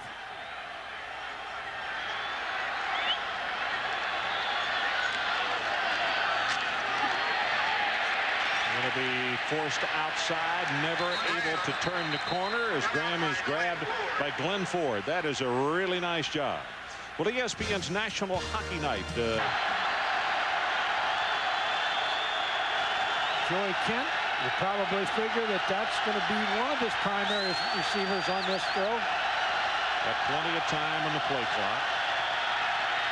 On 3rd down, Manning drills it complete. And that'll be enough for the first down to McCullough inside the 35. And Mike, he bobbled the ball just a little bit. I think they are having trouble picking it up. They may have, but Peyton Manning really doing a great job. Watch his footwork here as he steps back. Now, a lot of people have called me and they've talked about different reporters and so forth. He has what somebody referred to as happy feet. Let me tell you something. If he has happy feet, I'd like to have them. Because what he's doing is just shuffling to try to find a throwing lane. That's what he's taught. He's taught every day to keep those feet shuffling. There's your draw play. This is Levine, hit by Greg Bright. Greg, of course, was an outside linebacker, and it's been an easy change for him to the move to the middle. When you talk about your quarterback, you want him moving his feet so that if the rush comes, he can slide to the right, he can slide to the left, he can slide up inside and find the throwing lane. There's nobody any better coached than this quarterback right here, Peyton Manning. He's coached on the fundamentals. 240, 21 out of 27. Big pressure up the middle. Reverses out and then goes for the end zone. And he's got a man for a touchdown. Number 11, Joey Kent. No trouble seeing that one.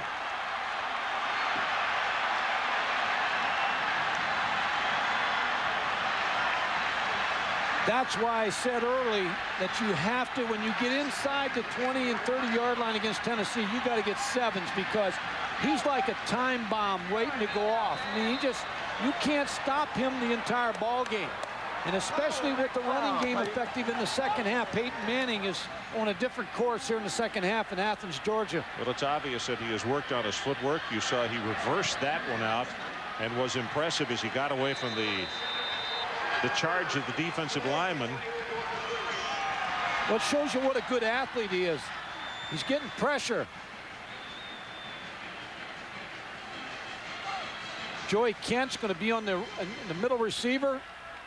Going to break down the corner. Now Peyton Manning rolls, sets his feet, throws the ball to the corner. There's Joey Kent. Cradle on that football against Corey Johnson.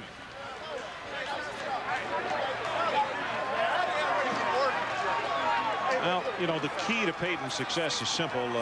Sound mechanics. It starts from the bottom, but that's what you're talking about. Footwork. Just kind of moving in the pocket. You know, you see some guys that kind of stay flat-footed. I just don't feel like I can do that. I feel like I just got to have a little movement just to stay loose when he's open and just fire.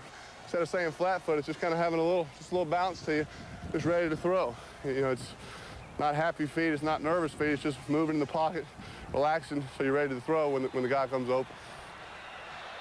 And the best analogy you can draw to it is a guy in tennis when he returns serve. You see him with feet in concrete and he gets killed. You got to be moving and set for it. Same way when you got a 290-pounder coming at you. This is pass. He'll return it from the 7. Mike, this kid right here is going to be a star before he leaves. We'll talk more about it. Mike Tirico, what do you have for us? Speaking of stars, Ron, I have this McDonald's breakaway. It's beginning to percolate out west on the late games. Of course, we're Eastern time. 7:47 on the clock at just after 9 o'clock in Athens. Tennessee on top, 22-3.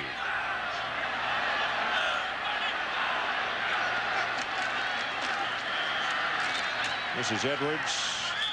He'll go across the 30 to the 33. Nick Jester defensively. On the last touchdown, Peyton Manning, you're going to see the rush by Georgia. You're going to see him escape in the shotgun so he can see the pressure. Now the pressure comes up inside. He's able to move away from what the key is here. Stop it right now, right there. He's able to gather, not continue to run, but he's able to gather right here to get enough underneath in his feet to throw that ball down the end zone to Joey Kent. Bobo. Nice job in the pocket. Beautiful pass. Juan Daniels couldn't hold on. Terry Fair with the cover. That's as well as you can play pass defense against Juan Daniels. Terry Fair was right on top of him, punched the ball out at the last second. That's good coverage by Terry Fair, number 13. Yeah, they're glad to get him back. Ron, if they do not get a first down here, the dike has sprung a leak because they're in trouble. Yep. The track meet has begun. Small is in at wide receiver. He is right there at the bottom of your screen, number 4. 2 of 8 on third down conversions for the Bulldogs. Bobo's pass complete.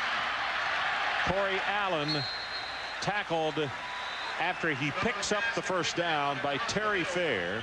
And let's see, they're going to put it at the 43. Well, a nice throw by Mike Bobo. You need good pass protection. Matt Stinchcomb, number 79. Georgia's got 2 very good tackles. They got good size. He's 6'7", 280, working on Leonard Little. And he's only a sophomore. He's from Lilburn. We got to drive there yesterday, didn't we? A couple times, I believe. Quick pass over the middle, incomplete. Whew. Near disaster. Allen is the one who it was intended for, and Torrey Noel came up and applied the wood. That's the one you can get your bell rung on that if they lead you in there, right into the middle, and there was a couple defenders just waiting.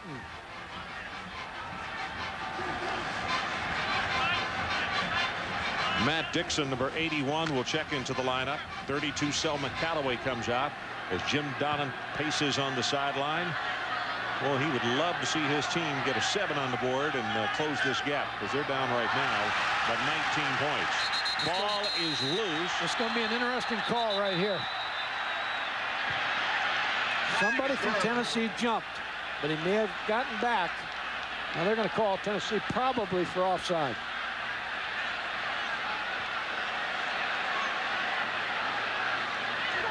Defense was offsides at the snap. Ron, that's what the centers taught, but Mike Bobo wasn't ready. So as soon as the center saw a defensive end come offside, he snapped the football, but Mike Bobo didn't have his hands ready. Well, it was Coleman. Now Callaway is back in, also Larry Brown. 75. See, Bobo wasn't ready. He just snapped it right off his shoulder.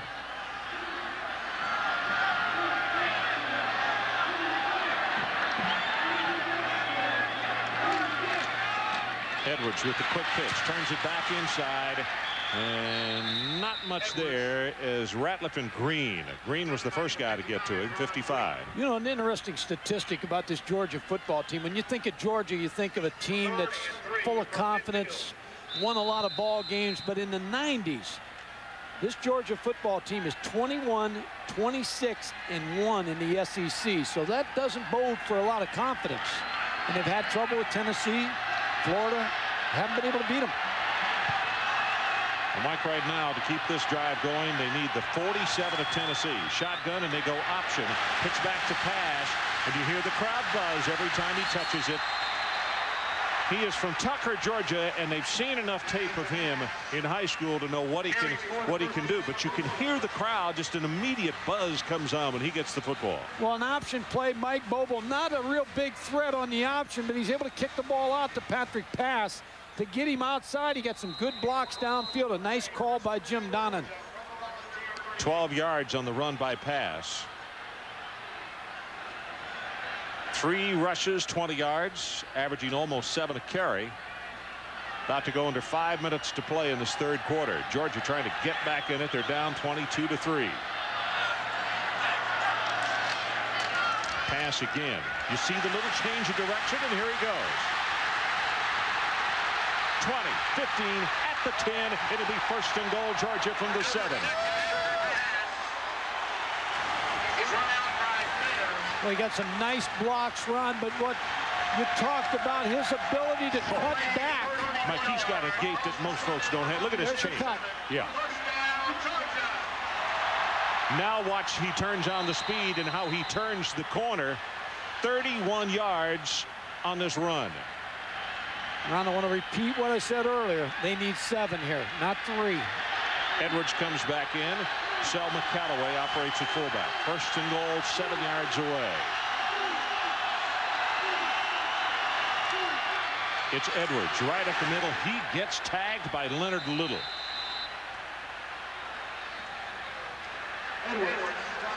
Leonard Little has been quiet tonight as far as sacks against the quarterback and pressures. He's been blocked fairly well by Adam Meadows and Matt Stinchcomb. Made a good play on this play against Robert Edwards. 9th play of the drive coming up, and now Hines Ward is in the lineup. But he's going to go to wide receiver. He'll be at the top of your screen as you look at Stinchcomb.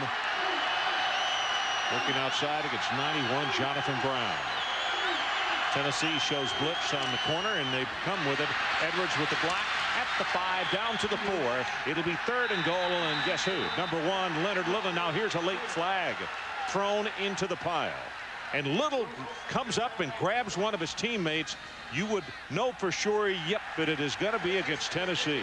As Little came up, grabbed his teammate and said, don't make the foolish error down here.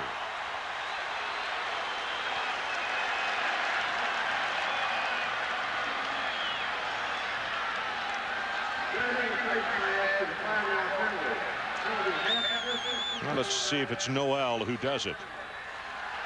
Yep, sure is. The right hand. And now watch Little come up and admonish his teammate. Well, they conferred even more after he grabbed Noel.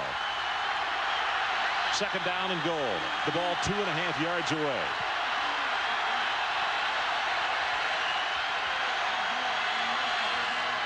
Ward in motion. The pitch back comes to Edwards. Touchdown, Georgia.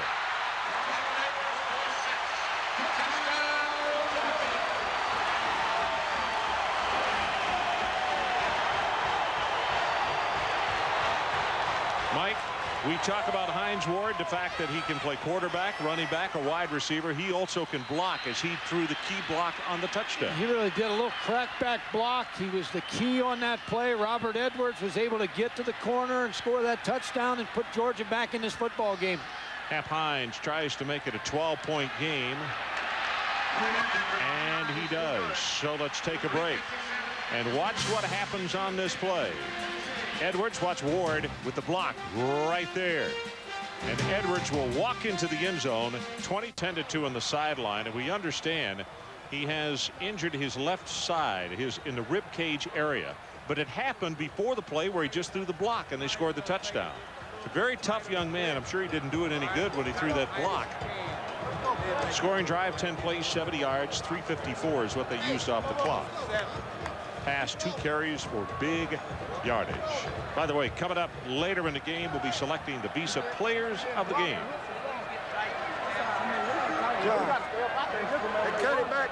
Well, this defense has not given up a touchdown on the rush all year long, have they, Mike?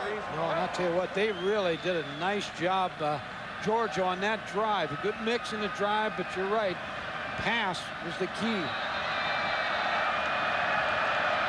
Got to get him in the lineup more, don't you? Well, it's tough because you got Robert Edwards back there, too. You may play them both at the same time. I understand, but the pass seems to have a passing gear that's a little better. How fast they forget. This is Levine. Out to the 27-yard line.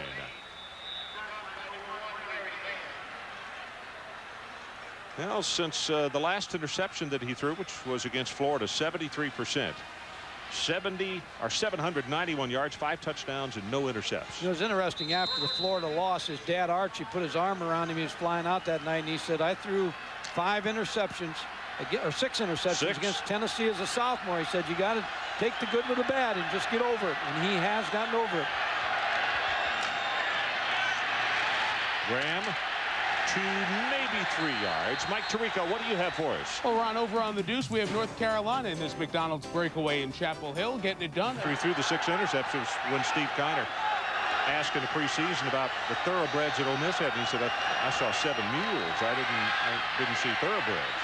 Open right over the middle, Marcus Nash. And to the 46-yard line, Corey Johnson again. Corey's got to be in double figures in tackles for this ball game tonight.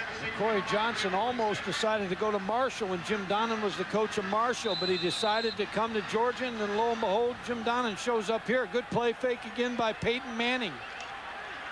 Right behind the linebackers. They've just really worked that area right behind the linebackers. Here's Corey, junior from Forest Park, Georgia, 5'11", 190. Peyton reverses it out and throws it complete. And the Peerless Price cannot get away from Champ Bailey. The type of play that Peyton Manning just ran just really bothers defensive linemen, because all of a sudden you're just readjusting, you're moving all the time, trying to get to the quarterback, and he's throwing the ball outside. They're running the football outside. They're trying to wear down this defensive line so that in the fourth quarter there is no pass rush. You know, Mike, a lot of quarterbacks, right-handed quarterbacks, don't like to throw against the grain, so to speak, because it's difficult to cross your body. He seems to really enjoy it. He gets his shoulder square. Levine, as Grant, Orantis Grant, number 58, takes his feet out from under him, and it'll be enough for the Tennessee first down. It's almost like the Ole Miss game for the offensive line at Tennessee. They first half, they were like a typewriter. They'd hit and miss all the time, or somebody'd go up, and the rest of them just weren't in sync. But the second half against Ole Miss, they played just like this. Good mix, got the running game going, play action passing. They had everything going. Fake the draw that time, throws it complete. And Dustin Moore, the tight end, out of bounds and very close to the first down. By the way, the ESPN Senior PGA Tour rolls on from Silverado Country Club out in the Napa Valley for the Transamerica Classic presented by Cadillac. Final round coverage begins tomorrow, 5 o'clock Eastern time, and the leaderboard looks like this. Libat Trevino. Also Bobby Strobel at 9 under. 8 under is Aaron Stockton at 7. And 4 tied at 6 under par. Tomorrow at 5 Eastern time. Manning on top for the end zone. Got him there, and they got a hand on it as Kemp couldn't hold on to that one. Alonda Sims, I believe, is the one who tipped it. Oh, Alonda Sims played this beautifully because even though there was good fake and a good down to throw this, it was 2nd down and 1 yard to go. A good down to throw the post route over the middle. But Alonda Sims just didn't bite on that fake and was able to play back there and make the play. And Sims, second way, just able to knock that ball away. The boos you heard, the Tennessee fans just saw the replay of the giant screen. Hurdling Levine for the first down. He goes all the way to the 30-yard line. Sophomore out of Dallas, Texas, 5'11", 177. Philip Fulmer had to do a good coaching job, because when you put all the eggs in one basket, and that was the Florida game, and then you lose the Florida game, you're able to bring his ball club back, win against Ole Miss, and leading here against Georgia. When your goals are shot a little bit, you have to readjust them every now and then. Well, the biggest thing is he's running so much clock here in this third quarter. They're down to 1:10. Peyton fell down, still got it away, and he caught the football. Good heavens, Jermaine Copeland caught the pass. Well, there's one for the highlight film. Jermaine Copeland is a type of player Phil Fulmer says he's just got so much enthusiasm. We've got to find a way to get him on the field. He's the backup quarterback, but they like to play him at wide receiver just to get him on the field. Peyton just got stepped on. Look at that arm. Falling back. Jermaine Copeland with a good jump ball type of ability to go up and make that catch. I think it might have been Eric Lane, the fullback, who got his feet tangled with him trying to block on the outside. You're right. That'll be on every highlight reel. Manning will just take it out of bounds.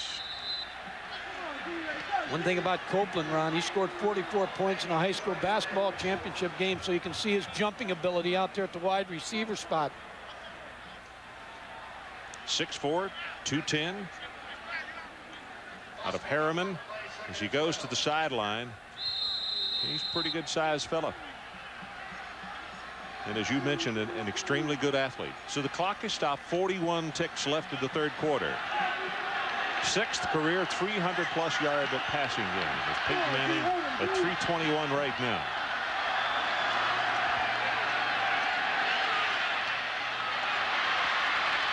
Checklist says I need to go back to the middle, and he does.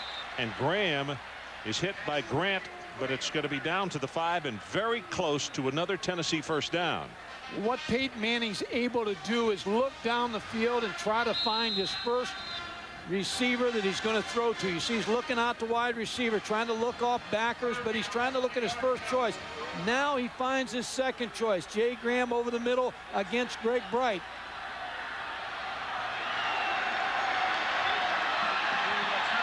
And that will be the final play of the third quarter.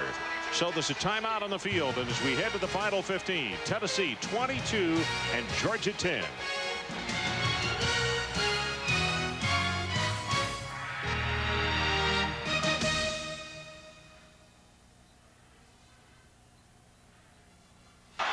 Tennessee 22-12, and they're threatening again. Third down. Manning goes straight ahead. He didn't go down, so he rolls out of the pocket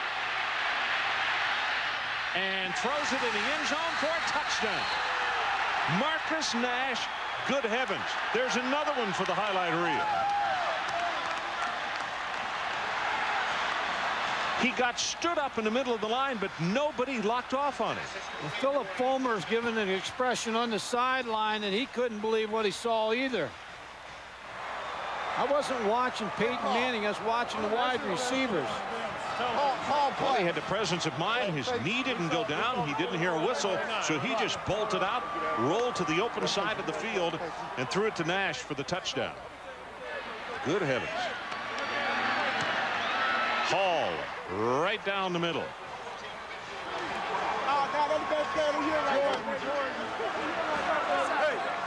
Take the ball back at him, big guy. Peyton Manning on the 3rd short yardage, trying to get the first down. Boy, the presence and the alertness of the quarterback. And plays like a veteran. Trying to get the first down. He gets bumped back there. He keeps his feet. Starts moving. Jay Graham blocks for him, but the receivers have a presence in mind. He's to keep moving also. He's signaling to Nash that go to the corner. He did, and it got him a touchdown. Marcus Nash working against Glenn Ford. He's rolling him around the barn there a little bit. Heading for the corner of the end zone. Knows where the line is. Keeps his feet in bounds for the touchdown. Hey, got it? I'll take you off the fake sneak. Peyton needs to go to Las Vegas. Marcus, you know. I'll tell you. He's on a roll. That's one of the amazing. If a guy just walked into the room and saw what happened right there, maybe had a couple, he would think that play was run to Smokey, do a 360, and then go back towards Smokey. We'll throw it to you. Had a couple of what? A couple of beverages on a Saturday night. I'll tell you what, this defense probably feels that way right now, that they've been sent in a circle or two. This is pass from the 2.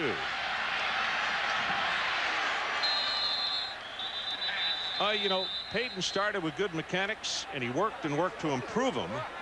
And since arriving at Tennessee, actually, he has tightened up his delivery. 2 years ago, my freshman year, I found myself, I was bringing the ball a little bit lower.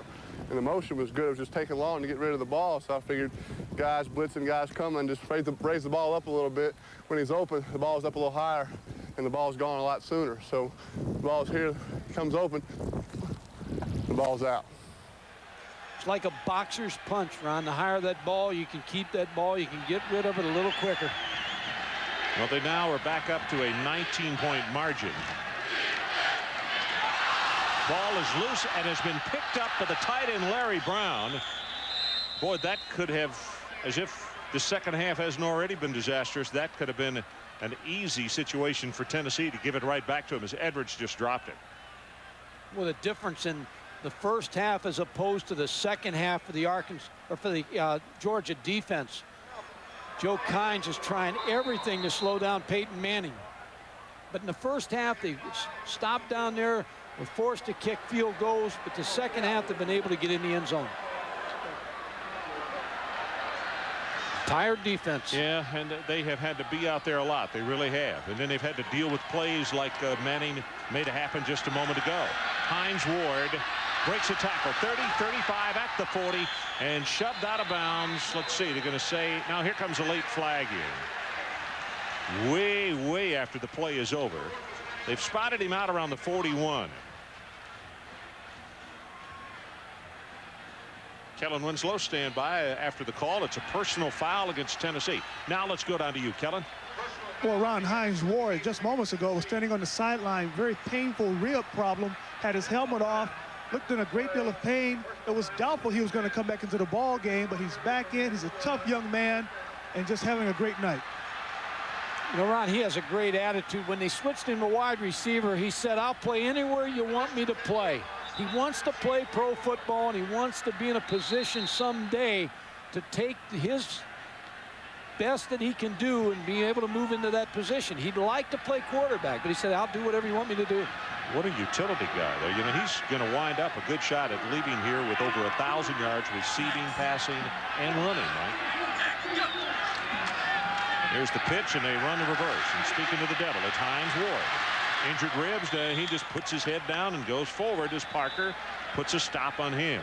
Same play. They've got a defense that's really running to the football very well, so you take advantage of them with the reverse. Mike Bobo's going to pitch the ball out. And come back and get a little block for his wide receiver, Hines Ward. Looked like a good block by Beatles inside against Leonard Little to help out on the play. We're in the fourth quarter. You've just joined us. Tennessee 29, Georgia 10. About to go into 13 to play in our ball game.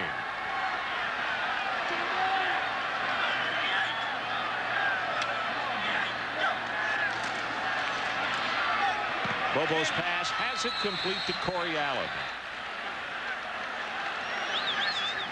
It looks like Mike Bobo has warmed up also. The one thing that Tennessee's not allowing, though, is the easy play.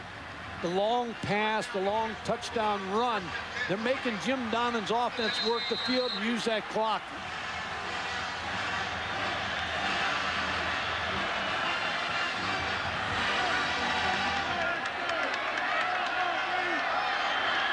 You know, they lost their first couple of games and won the last couple. But this ball game here tonight, they have run into a very good Tennessee team, but particularly in the second half, have gotten back on track. Look at Edwards, reverses at 20, 15, at the 10, and he's down to the 6-yard line. First and goal, Georgia. That's why I was saying on Patrick Pass that they've got a couple tailbacks back there that you got to get in the ball game. Of course, you only got one football, but Robert Edwards still has that ability to take it to distance. Watch this cut now. He moves to the outside. He cuts on a dime, cuts back across the grain, picks up some nice blocks, and then works down the field till Raymond Austin can make the tackle.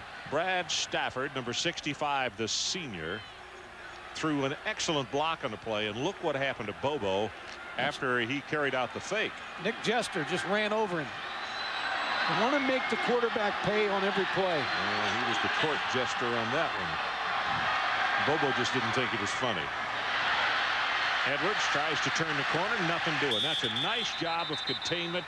Jester again, and Edwards, very frustrated, says, hey, can't get out here to turn the corner. Well, the court jester was working outside there, and there was no place to go. When you run a toss sweep and you keep running to the sideline, the play is going to be negated. Nick Jester did that. Able to move down the field. He's number 45 and get up the field. Now there's no place to run. Then Noel is out there to push him out of bounds. Look for some type of play action pass here. Or you got Hines Ward as an inside receiver. Pressure up the middle. And they throw the screen back into Selma Callaway. And he's going to be tackled at the 4-yard line. It's Noel. No, Al Wilson, beg your pardon, 27. That was a good call, Ron. That was a good screen pass. Just took a little bit long for Mike Bobo to get it to Selma Callaway. If he'd have got it a little sooner, but he was under pressure and couldn't. But if he gets it to him a little sooner, that may have been a touchdown. Ron Green comes out, will get a breather.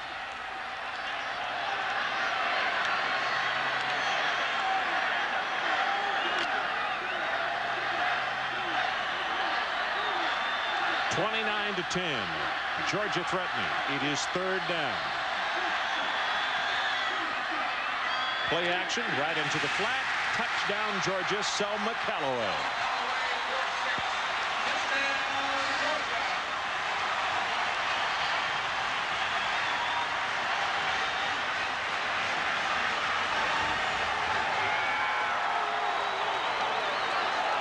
Excellent play fake by Mike Bobo.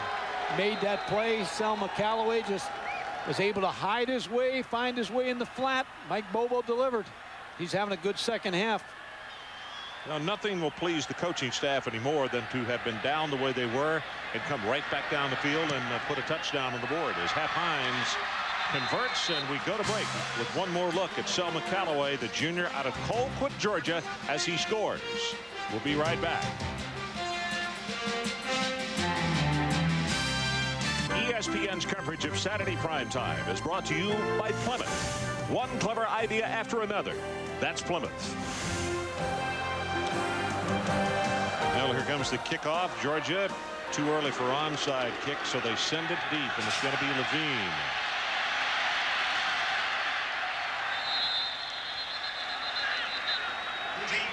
Gene Tootle on the special teams makes the tackle on Levine. First and 10, Tennessee from the volunteer So Peyton Manning, who is having another record night for himself, 338 the total, 2 touchdowns, 28 of 35.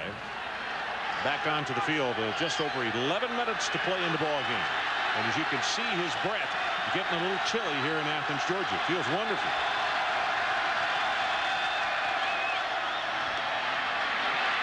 Quick pass out to Kent.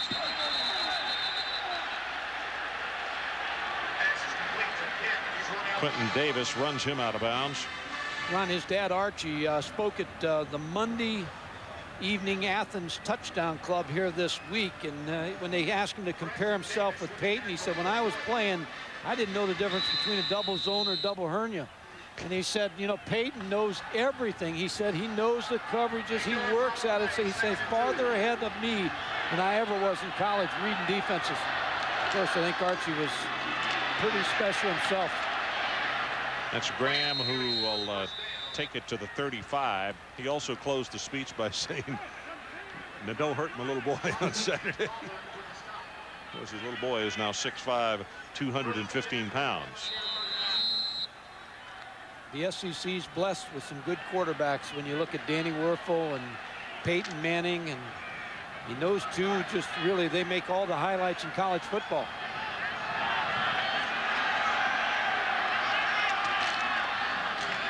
Graham again hurdles at the line of scrimmage, and on first down will take it close to the 39 before Brian Jones trips him up. Also Chris Terry.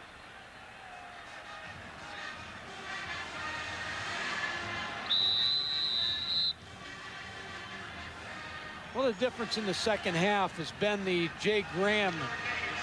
Tennessee started off 33 first half yards, but even though it's only 57 yards, they came early in the third quarter, which kind of set the tone and opened up the little play action passes of Peyton Manning.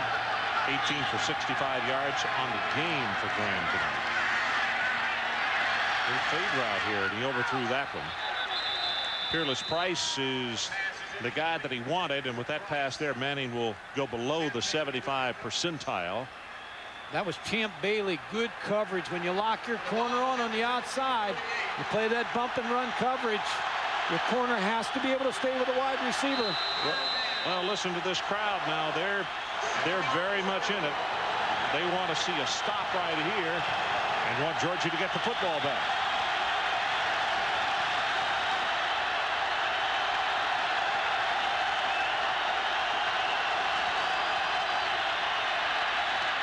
Knocked down at the line of scrimmage.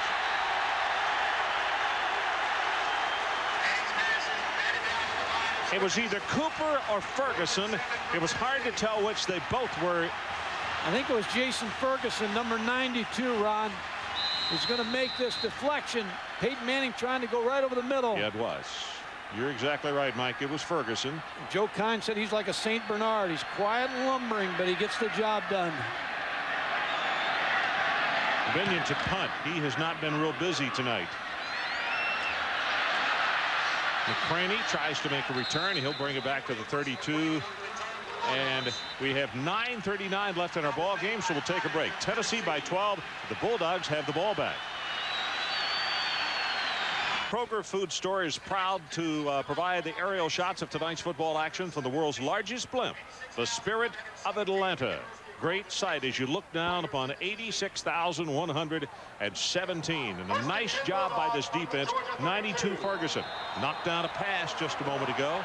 So Tennessee has to punt the ball away as they shut down one of the nation's best in this guy.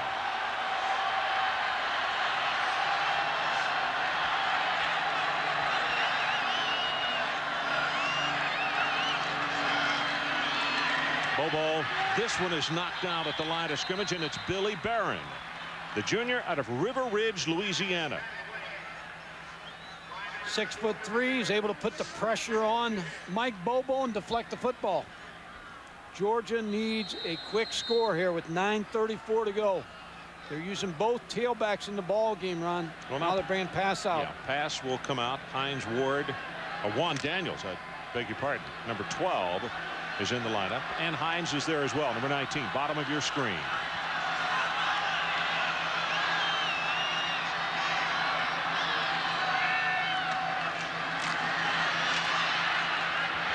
Got it complete. That's Brown. He's tight end, and there's your big strike, Mike, down to the 45 of Tennessee. Well, they brought Hines Ward across the middle and opened up the tight end, had a crossing route. 23 yards. The ball is spotted at the Tennessee 45. First down, Georgia. Larry Brown's going to break the outside. Hines Ward underneath. Larry Brown uses that 6'5" frame to make the catch on Al Wilson, a backer. Georgia on the move. 23 yards on the pass completion. About to go under 9 to play.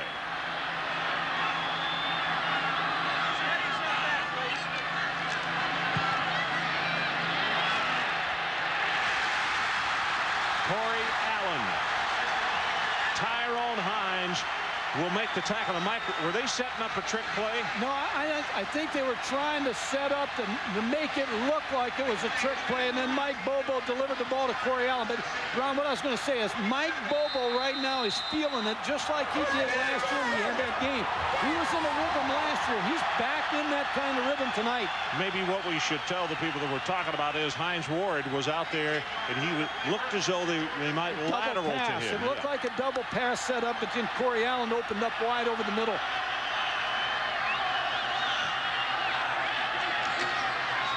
Callaway in motion. Counterplay to Edwards. Breaks one tackle and is still fighting. Stinchcomb is out there blocking for him as Jason Parker brings him down short of the 21. You said it earlier, but Jim Donnan's got to be pleased the way his team continues to fight back. They lost 2 games early in the year to Southern Miss and South Carolina. Came back, beat a Texas Tech team here with a big drive late in the ball game.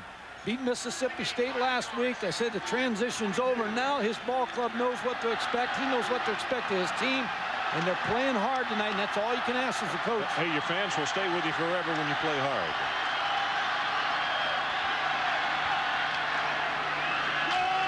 Drop play to Edwards. Breaks a tackle. 20, 15, and he fights and dives down to the 12. Jason Parker got a hand on him. That is another Georgia first down. Robert Edwards is a special back. We've seen him with some great performances, especially last year against Tennessee. Got a nice block by Selma Callaway again. Broke a tackle and able to get the first down. Look at his strength, a good lower body strength. He just runs through the tackle. 98 yards, 21 attempts.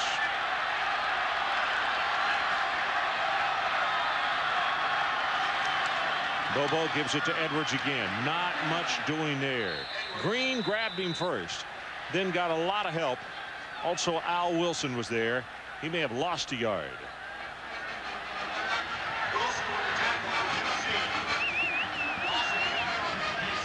Here comes Juan Daniels back in, number 12. Another receiver that's come in tonight is Tony Small. Yeah, number 4. Number 4, who's played well for Georgia. He goes to the top of the screen along with Corey Allen as you look at Leonard Little.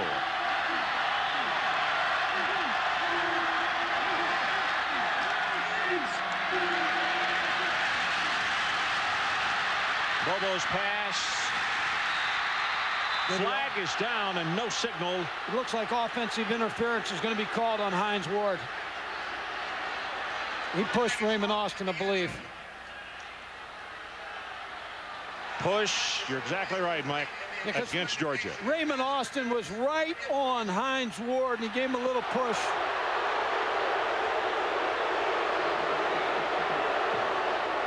In the corner of the end zone. Let's see if we can pick it up here. Hines Ward. I don't know. I mean, he's trying to get away a little bit. I didn't see any extended arms in the push there. I kind of agree with you, Hines. A little frustrated there. Thinking as though he did trap the ball. He didn't catch it clean. But that's a moot point. Penalty pushes it back to the 28. We have 6:39 to play. The penalty hurts. Tennessee by 12, 29-17. And 3 doesn't help you at all with 6:39 on the clock, so you've got to try to find a way to sling it down the field here. All 3 receivers, maybe the old Hail Mary pass here shortened up a little bit.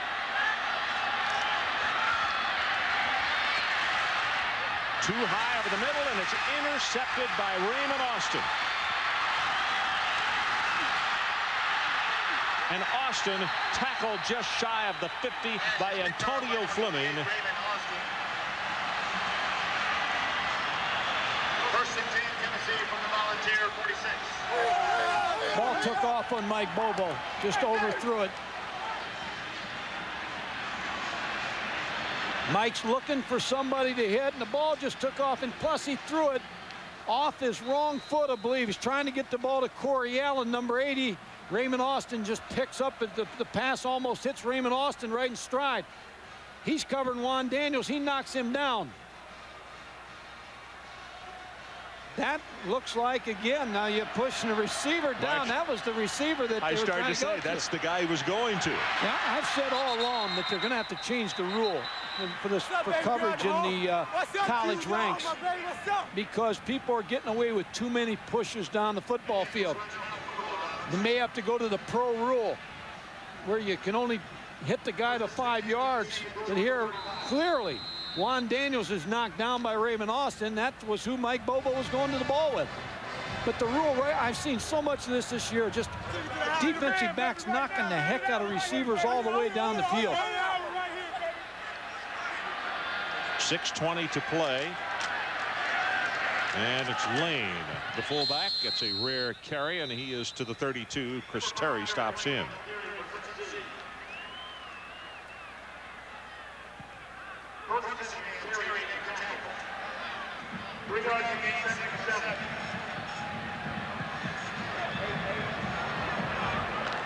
Hines Ward with his head down on the sideline. He's gotten banged up a little bit. We have documented the fact that he had a rib injury, but has continued to play, as Mike Bobo explains to Jim Donnan what he saw and what happened on the play from out on the field.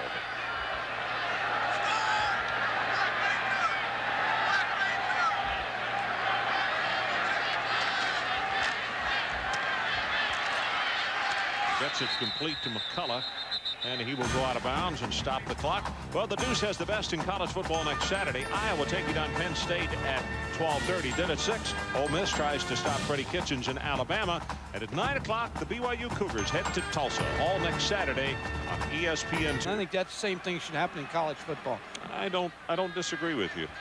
I think there are several changes that we have talked about. We need to consolidate them one Saturday and put them all. I think you can put our thoughts in a bottle and throw them in the ocean. Well, next week we're in Miami. 5:29 left in the ball game. Vols by 12, and we'll take the timeout with them. Now the chant has started. It's great to be at Tennessee ball here in Athens, Georgia, between the hedges at Sanford Stadium, as they're feeling a little more confident as we are just inside of 5.5 minutes to play, and it's Tennessee 29-17.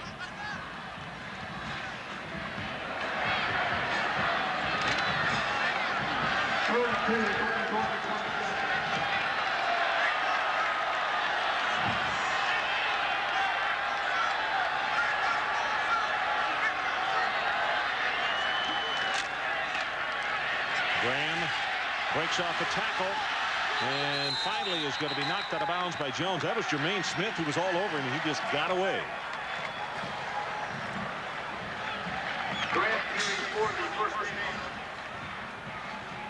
Jay Graham shows you why he's 220 pounds, a solid running back. He's going to run right through the tackle of Jermaine Smith. The frustration after a long evening, letting the tackle go. Yeah, those guys have had to do a lot of chasing of the quarterback, plus put up with this guy, Jay Graham.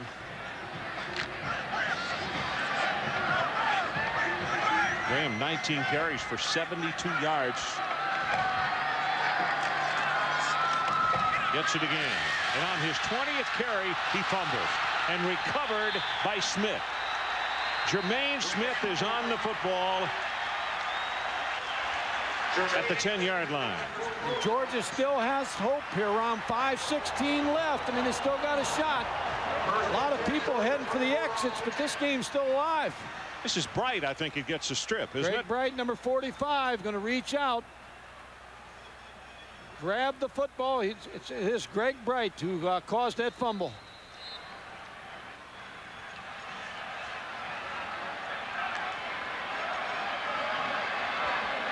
So the first Tennessee turnover tonight, Georgia with 2. And Georgia with plenty of time, Ron. 5:16. They got 3 timeouts. They need big patches.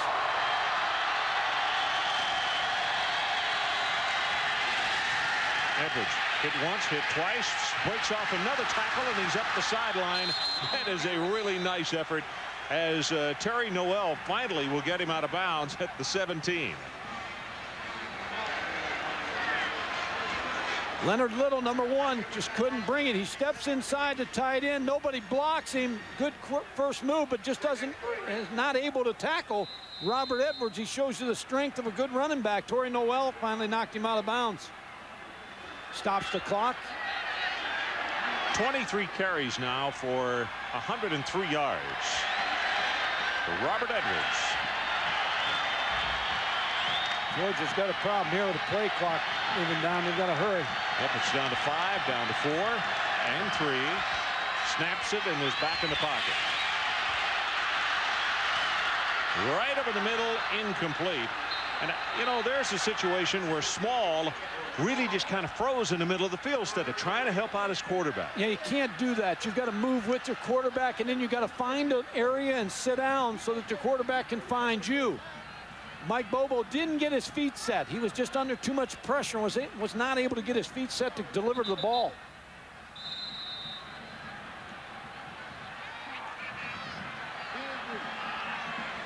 Matt Dixon, number 81, that comes into the lineup for Georgia. 5 minutes even left in this one. 29-17, Tennessee.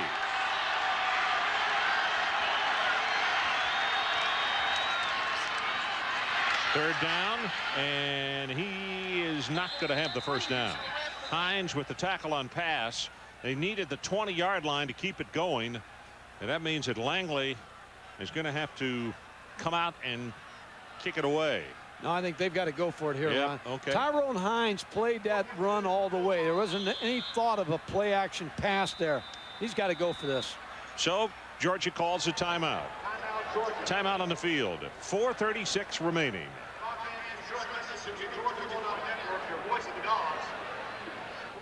Touchdown. Marcus Nash. Good heavens.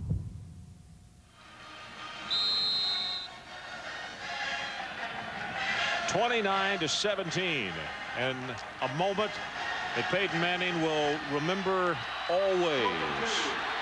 There are his numbers: 31 of 40, 371, and 2 touchdowns. And didn't make any mistakes tonight as far as to hurt his ball club. Option play on 4th down. And Edwards is not going to have it. He is going to be stopped at the 19 by Ron Green.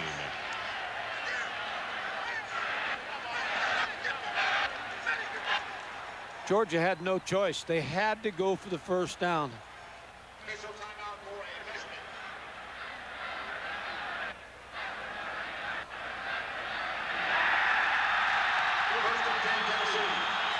So that'll just about do it with 4:29 left in the ball game, and Tennessee will take it over at the Georgia 19-yard line. Well, Jay Graham fumbled the last one. Let's see if they get him the ball right back. Whether they're going to bring him into the ball game or not.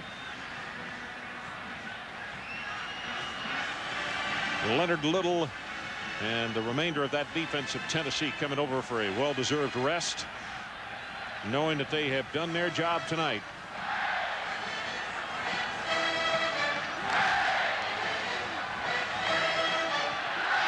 Play action incomplete, and that stops the clock.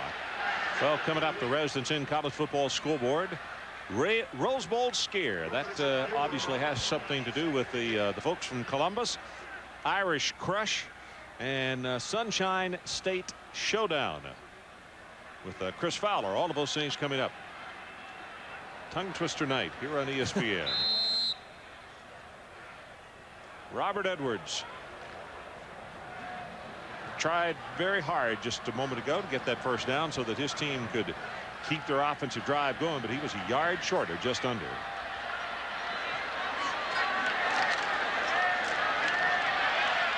Levine, the ball carrier. You can see him holding on to it with both arms to the 15, and the clock about to go under 4 minutes to play. Alunda Sims from the secondary. Tennessee now, they can turn their attention to the big one on the 26th of October with Alabama. And look at their November. They're 40-1 in November since 1985. If I was Phil Fulmer, I'd put all the calendars up. When in August, I'd just pull off everything and make it November. Every month is November. Oh, it was interesting. He said, I said, Phil, how long did it take you after the Florida game? And he said, good thing we had the week off. Because he said, I didn't think we got over that ball game until the following Saturday. Yeah, and their schedule is a nice schedule because they get time before the big ball games and after to heal up a little bit. And they were made by Doug Dickey, who's an excellent AD, but he's a former football coach. He understands, and he understands scheduling. Well, Georgia now calls a timeout as Jeff Hall comes on. The field goal kicker for Tennessee. And so we'll take the break with him.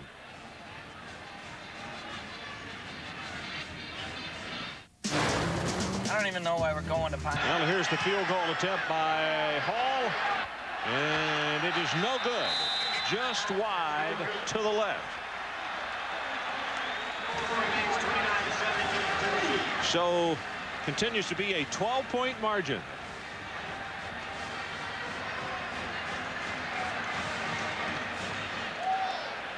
Hall had the first 9 points of the night for Tennessee. You're still not out of it if you're Georgia. I keep harping on that, but you're still only 12 down, 3:16. You need some big plays here, but Mike Bobo's capable of it. He's got some good receivers in Hines Ward, Juan Daniels, Corey Allen. The ball's got to go down the field here. Also, Small is back in the lineup, number 4. Bobo dumps it off to Edwards, breaks off that tackle, and it's going to be caught from behind by Jester. He'll be just across the 20-yard line. Got to go to no huddle. What you teach your defensive players now, lay down on the ground a little longer on the ball carrier. Don't let him up. Walk to the line of scrimmage. Offense, you're trying to hurry. You want to get up as quickly as you can. You want to get back to your shotgun formation and get the play off. See Hines Ward standing there with both hands out saying, where do you want me to go? This could be the double pass or something like that you want to throw. Bobo's pass is caught by Juan Daniels. And here's where we're on the college rule of stopping the clock first downs helps a team like Georgia right now. You and I have talked about the length of games too. You have an idea on how to speed up the clock a little bit, but you can put that in that bottle too and throw out in the ocean next week. Well, we'll do that. We will. That's good for 18 yards right there. Clock now running again. 2:26 now. 2:25. Flag is down. That's Edwards. Where that's thrown, it may be offsides on it. You hate to jump on a call, but where that flag is thrown, it probably is offside on Tennessee.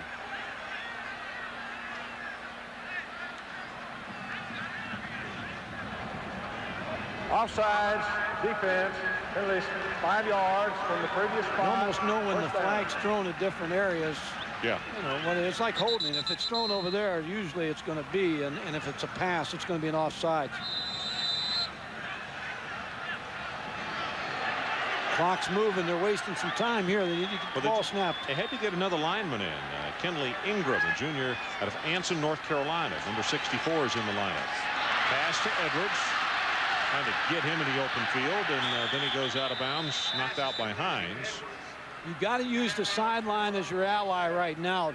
You need to get out of bounds right away. And Ron, we talked about Georgia earlier, Jim Donnan. I believe Jim Donnan is going to do a great job here at Georgia. Now, they've got a tough schedule. What he'd like to do in his first year here is he'd like to get to a bowl game. It's going to take 6 wins for Georgia to get to a bowl game, and it's going to be tough because he's still got the Gators and some other people down the road. It's Georgia Tech's playing very well under George O'Leary right now, so he's going to need some breaks to get to that 6 or 7 win mark. Now, as you look at the schedule, Tyrone Hines is limping off the field. October, Vanderbilt and Kentucky. Then in November, Wow. Florida, Auburn, Ole Miss, Georgia Tech. He could get to 6, though. If he gets to 6, he goes to a bowl game because Georgia's following. And that's what he'd like to do, because if you get to a bowl game, then you get that extra practice time for the bowl where you can start practicing next year's team. And it means so much to recruits just to say, I'm in a bowl game. I don't care what bowl game you go to. It's important to get to one, especially in your first year as a coach.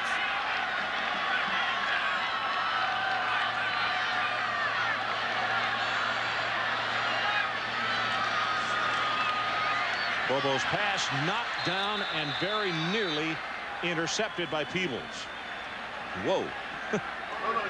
You know, this has to be a good game for Robert Edwards as far as his psyche, because, you know, he mentioned us outside the locker room the other day that this thing about when they used him so much and all the injuries that were occurring, it was beginning to become partially a mental thing as far as how durable he was. I'll tell you what will get his attention too is number 6, Patrick Pass, just knowing he's around the area. Well, speaking of the devil, Pass gets by a tackle at the 45 and takes it for 5 more before Jason Parker puts a sure stop on it. You always look for some bright spots in the ball game. It appears that Georgia's not going to win this football game, and you look for bright spots. Jim Donnan tonight got a big bright spot in Patrick Pass, and he may look to play both those guys in the backfield at the same time, Pass and Edwards.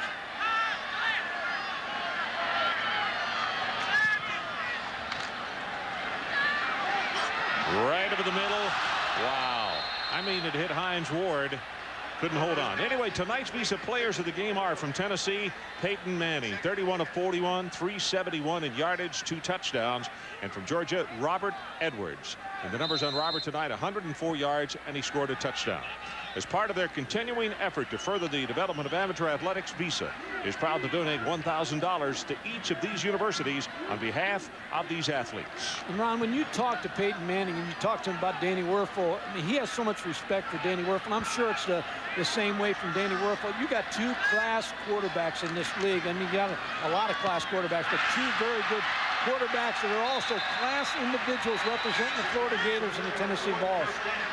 Very nearly the same route Hines Ward caught at that time. They need to get in. They still got time. 1:31. They got 2 timeouts. You can get that onside kick team ready if you get this ball in the end zone. Some of those people that had headed for the tunnels are sneaking back out to get another look here to see if the Dogs can get it in.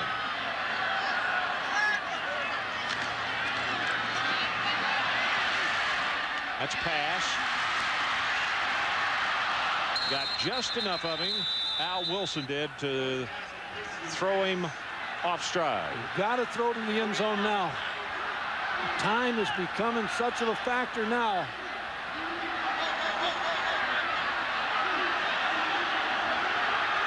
Georgia has only 1 timeout left. Clock down to 54, now 53.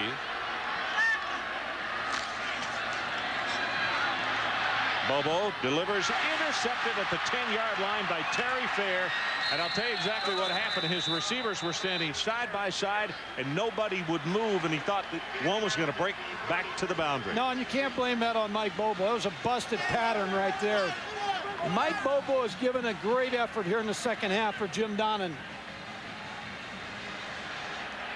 Here's Hines Ward, number 19. All of a sudden, you see Juan Daniels over there, too, and Hines tried to break outside. Terry Fair with the interception.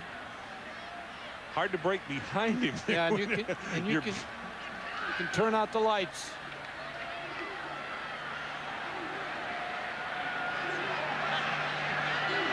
Jim Donnan will get it done here. I know the Georgia fans, he'll get it done. Reston Sin College Football Scoreboard coming up next.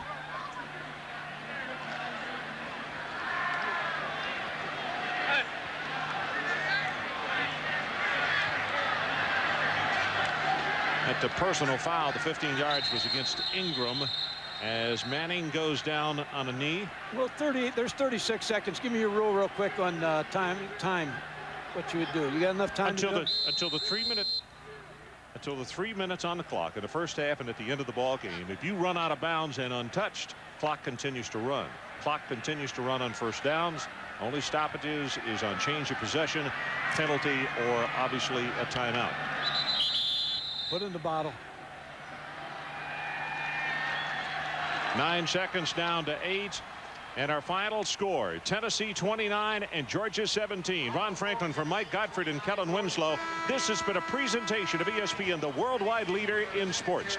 Now let's join Chris Fowler for the Residence Inn College Football Scoreboard. Chris. Ron, thank you. So Peyton Manning and the Vols march on 29-17. Lee Corso, Kirk Herbstreit will join me in just a second. We'll take you to the top of the hour on the time now. Peyton Manning, as you may have just seen, he has been unbelievable since that loss to Florida. 2 more touchdowns. Again, he avoids the interception. Now, to Orlando Pace and Jake 5%, and Danny Werfel only 17%. I think Danny Werfel right now has to be the front runner. I'll let Coach, he gave him the Heisman Trophy 4 weeks ago. I'll let him tell you all about him. After that, Jake against Florida, he's completed 80%. 80% of his passes, 6 touchdowns, 0 interceptions. He's back into the race. The problem with Manning was he threw 4 interceptions in the first half of the Tennessee-Florida game on national television, where Danny Werfel threw 4 touchdown passes and no interceptions. Now, Werfel's the #1 quarterback on the #1 team in the nation. He's thrown the ball 161 times this year, had 3 interceptions. That's 1 out of every 53, 17 touchdowns. There's a lot of good players on that list, but no one's going to have better Heisman stats than Danny Werfel. He's got the national focus on him because they're the #1 team in the nation. I think the guy's won it already. You brought up the #1 team in the nation twice. Does that mean you don't think he'll win it if Florida loses a ball game? And it doesn't look like they will. They're playing very well, but they could lose a ball game. Does he still win the Heisman? Yeah, I think he does because there's no great person out there pushing him. You know, if there's another great guy, if Manning hadn't been so bad against him head-to-head, sure, Manning could be the guy. Chance. That's right. right. He's got a chance. I still think there's some running backs that are starting to move themselves back into this race. They're losing games, though. A lot of guys are having good years, though, and I'm not sure Peyton Manning with 30 bad minutes should be out of it. That's right, Jake Plummer. Put Jake the Snake in the back. Get out the rubber snakes again, all right? Where are your props? SportsCenter follows us at the top of the hour. A lot of thing is in its proper place, and so are the Vols. Big winners tonight over Georgia. We will head to Athens live for post-game reaction in just a couple of minutes. This, a game the Vols had marked on their calendar. Georgia, one of those teams that could do you in if you don't watch out. The Dogs playing better football, and the Vols still starting out slow. Phillips says, I need to get these headsets on and get them on quick. Find out what's going on out there. Defense setting the standard early. Big Bill Duff busting through and stuffing Robert Edwards behind the line of scrimmage. Tennessee's offense not quite as fast off the start. Manning to Dustin Moore. The TD? No. Dustin out of bounds. Later, you see that yellow flag? Peyton connects with Joey Kent. The apparent Tennessee touchdown called back. You make the call. Game ball, Jeff Hall. First half, this one of 3 Hall field goals in the first half. Tennessee 9-3. Second half, the Vols finally start to click. Jay Graham finds the hole. Big pickup right there. Same drive. Phillip likes it. Graham caps it off with a touchdown dive. Tennessee 15-3. Still 15-3. Third, Peyton scrambles and finds Joey Kent wide open in the end zone. Draw that thing up in the dirt. Tennessee 22-3. Dogs drive and give it to Robert Edwards here. The Vols give up a rushing touchdown for the first time since last year against Kentucky. Fourth quarter, Manning on third down, going nowhere, backs out of there, and Peyton finds Marcus Nash in the end zone. How about that stuff? Tennessee with a touchdown. The Vols with the win in this one, 29-17. The game ending less than 1 hour ago. Just enough time for Scott Finley to catch up with some of the players and coaches. Scott, another slow start for the Vols, but they finally start connecting in the second half to win this football game. Yeah, it really was. I thought Jeff Hall was going to be Tennessee's MVP. I mean, I think they wore him out with the 3 early field goals, and a couple of them long. One of them was 42 yards, and the other one was 45 yards. It was an entire half of frustration. You saw the touchdown pass Manning connected to Joey Kent in the first half, and it was called back from a holding penalty. Had a couple of drops. It could have been touchdowns. And in the third quarter, Tennessee marches out 3 straight offensive drives, 3 straight touchdowns, and the one big play, Manning rolling out, pressured, hits Joey Kent in the end zone, letting go an entire half of frustration with 1 pass. Well, it was. I thought it was a big play for us. The call play was trying to get an option route by the back out of the backfield. Somebody came clean free and just rolled out to the left. I'd actually seen some of that on film. I'd seen when guys were threatening to run. I'd seen some DBs running up trying to make the tackle, and I saw the free safety running up, trying to come and get me, and Joey did a great job of working and got behind the secondary. was a huge touchdown. I think I didn't really play extremely well because I dropped a couple passes I think I should have had, and you know, it's just one of those things where I wanted to come back and, you know, and redeem myself on a touchdown. We felt we can come into the game and get a little pressure on him, shake him up a little bit. I think we would make him throw some bad balls. So that was the key that our coaches kept pointing out to us through the week, was get pressure on him. You know, if you don't sack him, but just hit him. All right, the Vols after the game talking about the big win over Georgia tonight. We'll head back down to Athens for more post-game reaction and another live report from Scott in just a couple of minutes. Coming up next, a week after losing their #1 ranking, Carson Newman looks for a win against Florida 2 weeks ago. Tennessee quarterback Peyton Manning took out his frustration on Mississippi, completing 18 of 22 passes in a 41-3 rout of the Rebels last week. Tonight, the Georgia Bulldogs got a dose of Manning between the hedges. Vols haven't lost to Georgia since 1988. Here's Peyton Manning from the shotgun. He's being chased around. He's feeling the pressure. He sets up and throws deep to Joey Kent, all alone for the touchdown. Vols up 22-3. Manning doing it all. The future Jet or Buccaneer or who knows what trips as he throws and still completes it to Jermaine Copeland. First play of the fourth quarter. He bounces away on short yardage. It was 3rd and inches. Now he's just buying time, looking for help from his friends, and turns it into a touchdown. Marcus Nash in the end zone. Wow, what a play. 29-17 the final as Manning goes 31 for 41, 371 yards in the air and 2 touchdowns. The Vols scored on their first 3 drives of the second half to break open a game that was pretty tight. It was only 9-3 at the half. He just gets out of the pile, keeps the play alive, and he eventually finds Marcus Nash in the end zone. A 5-yard strike, 29-10 Volunteers. Mike Bobo, on the other hand, not so fortunate tonight. The Dogs driving late, but he is intercepted by Terry Fair. Bobo's 3rd INT of the game as the Vols end up winning 29-17. Peyton Manning throws for 371 yards and 2 TDs as the Vols break a close game wide open by scoring touchdowns on their first 3 possessions of the second half. The Jeff Hall field goal makes it 9-3 Vols at the half. If the first half was a battle of field goals, the second half was a Peyton Manning show. Early on, finding Marcus Nash on the first possession of the half deep into Georgia territory. This time they would not settle for a field goal. Jay Graham gets the touchdown to give Tennessee a 15-3 lead. Then Peyton with possibly the play of the game. Rolling left, trying to bide time to find a receiver, and he does. Joey Kent, 31 yards on the touchdown. Volunteers take a 22-3 lead. After a Robert Edwards Georgia touchdown to cut it to 22-10, Manning gets going again. Look at this one, falling down, heaves it downfield, finds Jermaine Copeland for a first down. That ends the 3rd quarter of play. Then with only 1 yard to go for a first down at the 7, Manning on the sneak. No, Manning rolls right, finds Marcus Nash for the touchdown. Volunteers in complete control of 29-10. And from there, the Vols held on for a 29-17 victory. Not a blowout, but any victory in Georgia is a big one. Especially coming down here between the hedges, it's always a big win. Even though we didn't win by, how we wanted to win, it was still a good win. Absolutely. Anytime you come down here, what a great crowd, what a great atmosphere to play college football. So we're excited about the win. It's real big for us. Because we was looking forward to it. The Dogs were talking a lot of smack, and it was just really a big win. And, this really is a confidence booster and it help us, to build our momentum up, going into, the rest of the season. So what a win tonight for Tennessee, and what a game for Peyton Manning. Manning ends the night 31 of 41, 371 yards, 2 touchdowns. His 2 receivers, Marcus Nash and Joey Kent, each catch for over 100 yards, and Jay Graham runs for 81. So Tennessee now 4-1 on the season, 2-1 in conference play, and guess what we get to do now? We get to sit through another bye week, and then we will have Alabama come to town. Well, what a day today at the Swamp. The SEC, as they win 29-17. Big game coming up in 2 weeks against Alabama. David and Cassandra. There's an audience watching for a little bit longer anyway. It took the Vols a while to get things going. You know, when you score a touchdown, the last thing you want to see is a ref pointing your way. All you can do is keep trying, but you like to think at this point in the season we're trying to put those penalties behind us, and hopefully in the off week that'll help us improve our discipline. Once the Vols got it going, they were rolling. Back to talk about it in a minute.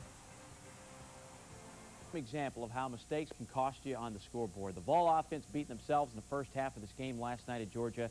They fixed what was broken in the second half and made it all look easy. Oh, just how close the Vols were to blowing this thing out. When they did put it in the end zone in the first half, there was that little yellow hanky laying on the ground that nullified it. Frustration of rolling out 214 first-half yards and maybe another 100 that didn't count, and having only 3 field goals to show for it. I tell you, we drove the ball well in the first half, got down there, and Georgia has done a good job all season of keeping teams out of the end zone. We had some good plays called and had some guys open, just had a call here, had a call, they had some penalties that set us back, so we were just kind of making it too hard on ourselves. It's been a little while since I scored, and I got in the end zone and I saw the penalty. They made the call and they said it was holding. And, you can't do anything about that. You just have to come back and try to get another one. It must have looked like a mirage down here in the end zone when Peyton looked over, being rushed by the Georgia defense, and saw Joey Kent standing here wide open in the corner. It was an entire half of frustration let go in one pass. I tell you, for a minute there, I thought I'd almost thrown it too short, and I saw what a terrible tragedy it would be if the safety got his hands on it. But it was a great catch by Joey. You had to feel kind of lonely down there in the end zone. It was a tough catch, I think, because you can see the defensive back running directly towards you, and the ball seemed like it took forever to come down. But Peyton made a good throw, and luckily I made the catch. Yeah, the Vols opening up the second half with 3 touchdowns on their first 3 possessions, including this crazy thing. Peyton improvising on the sneak, says he saw this work on Monday Night Football and decided to try it. And hey, it worked. We'll take a closer look at that masterpiece in our Chalk Talk segment coming up tomorrow night at 5:30. Well, Miami's loss is the Vols' gain in this week's college football poll. They pick up another spot. Florida looking strong with 54 first-place votes this week. Ohio State holds on to number 2 despite a near upset by Wisconsin. Florida State is 3rd, Arizona State 4th, Nebraska is 5th. The Vols move up to number 6. Alabama up next in 2 weeks. They come in at number 7 this week. Then it's Notre Dame, Colorado, and Penn State. Other notables in the poll this week, North Carolina is 11th. Miami slips to 12th after the loss to Florida State. Auburn is 16th. LSU falls off.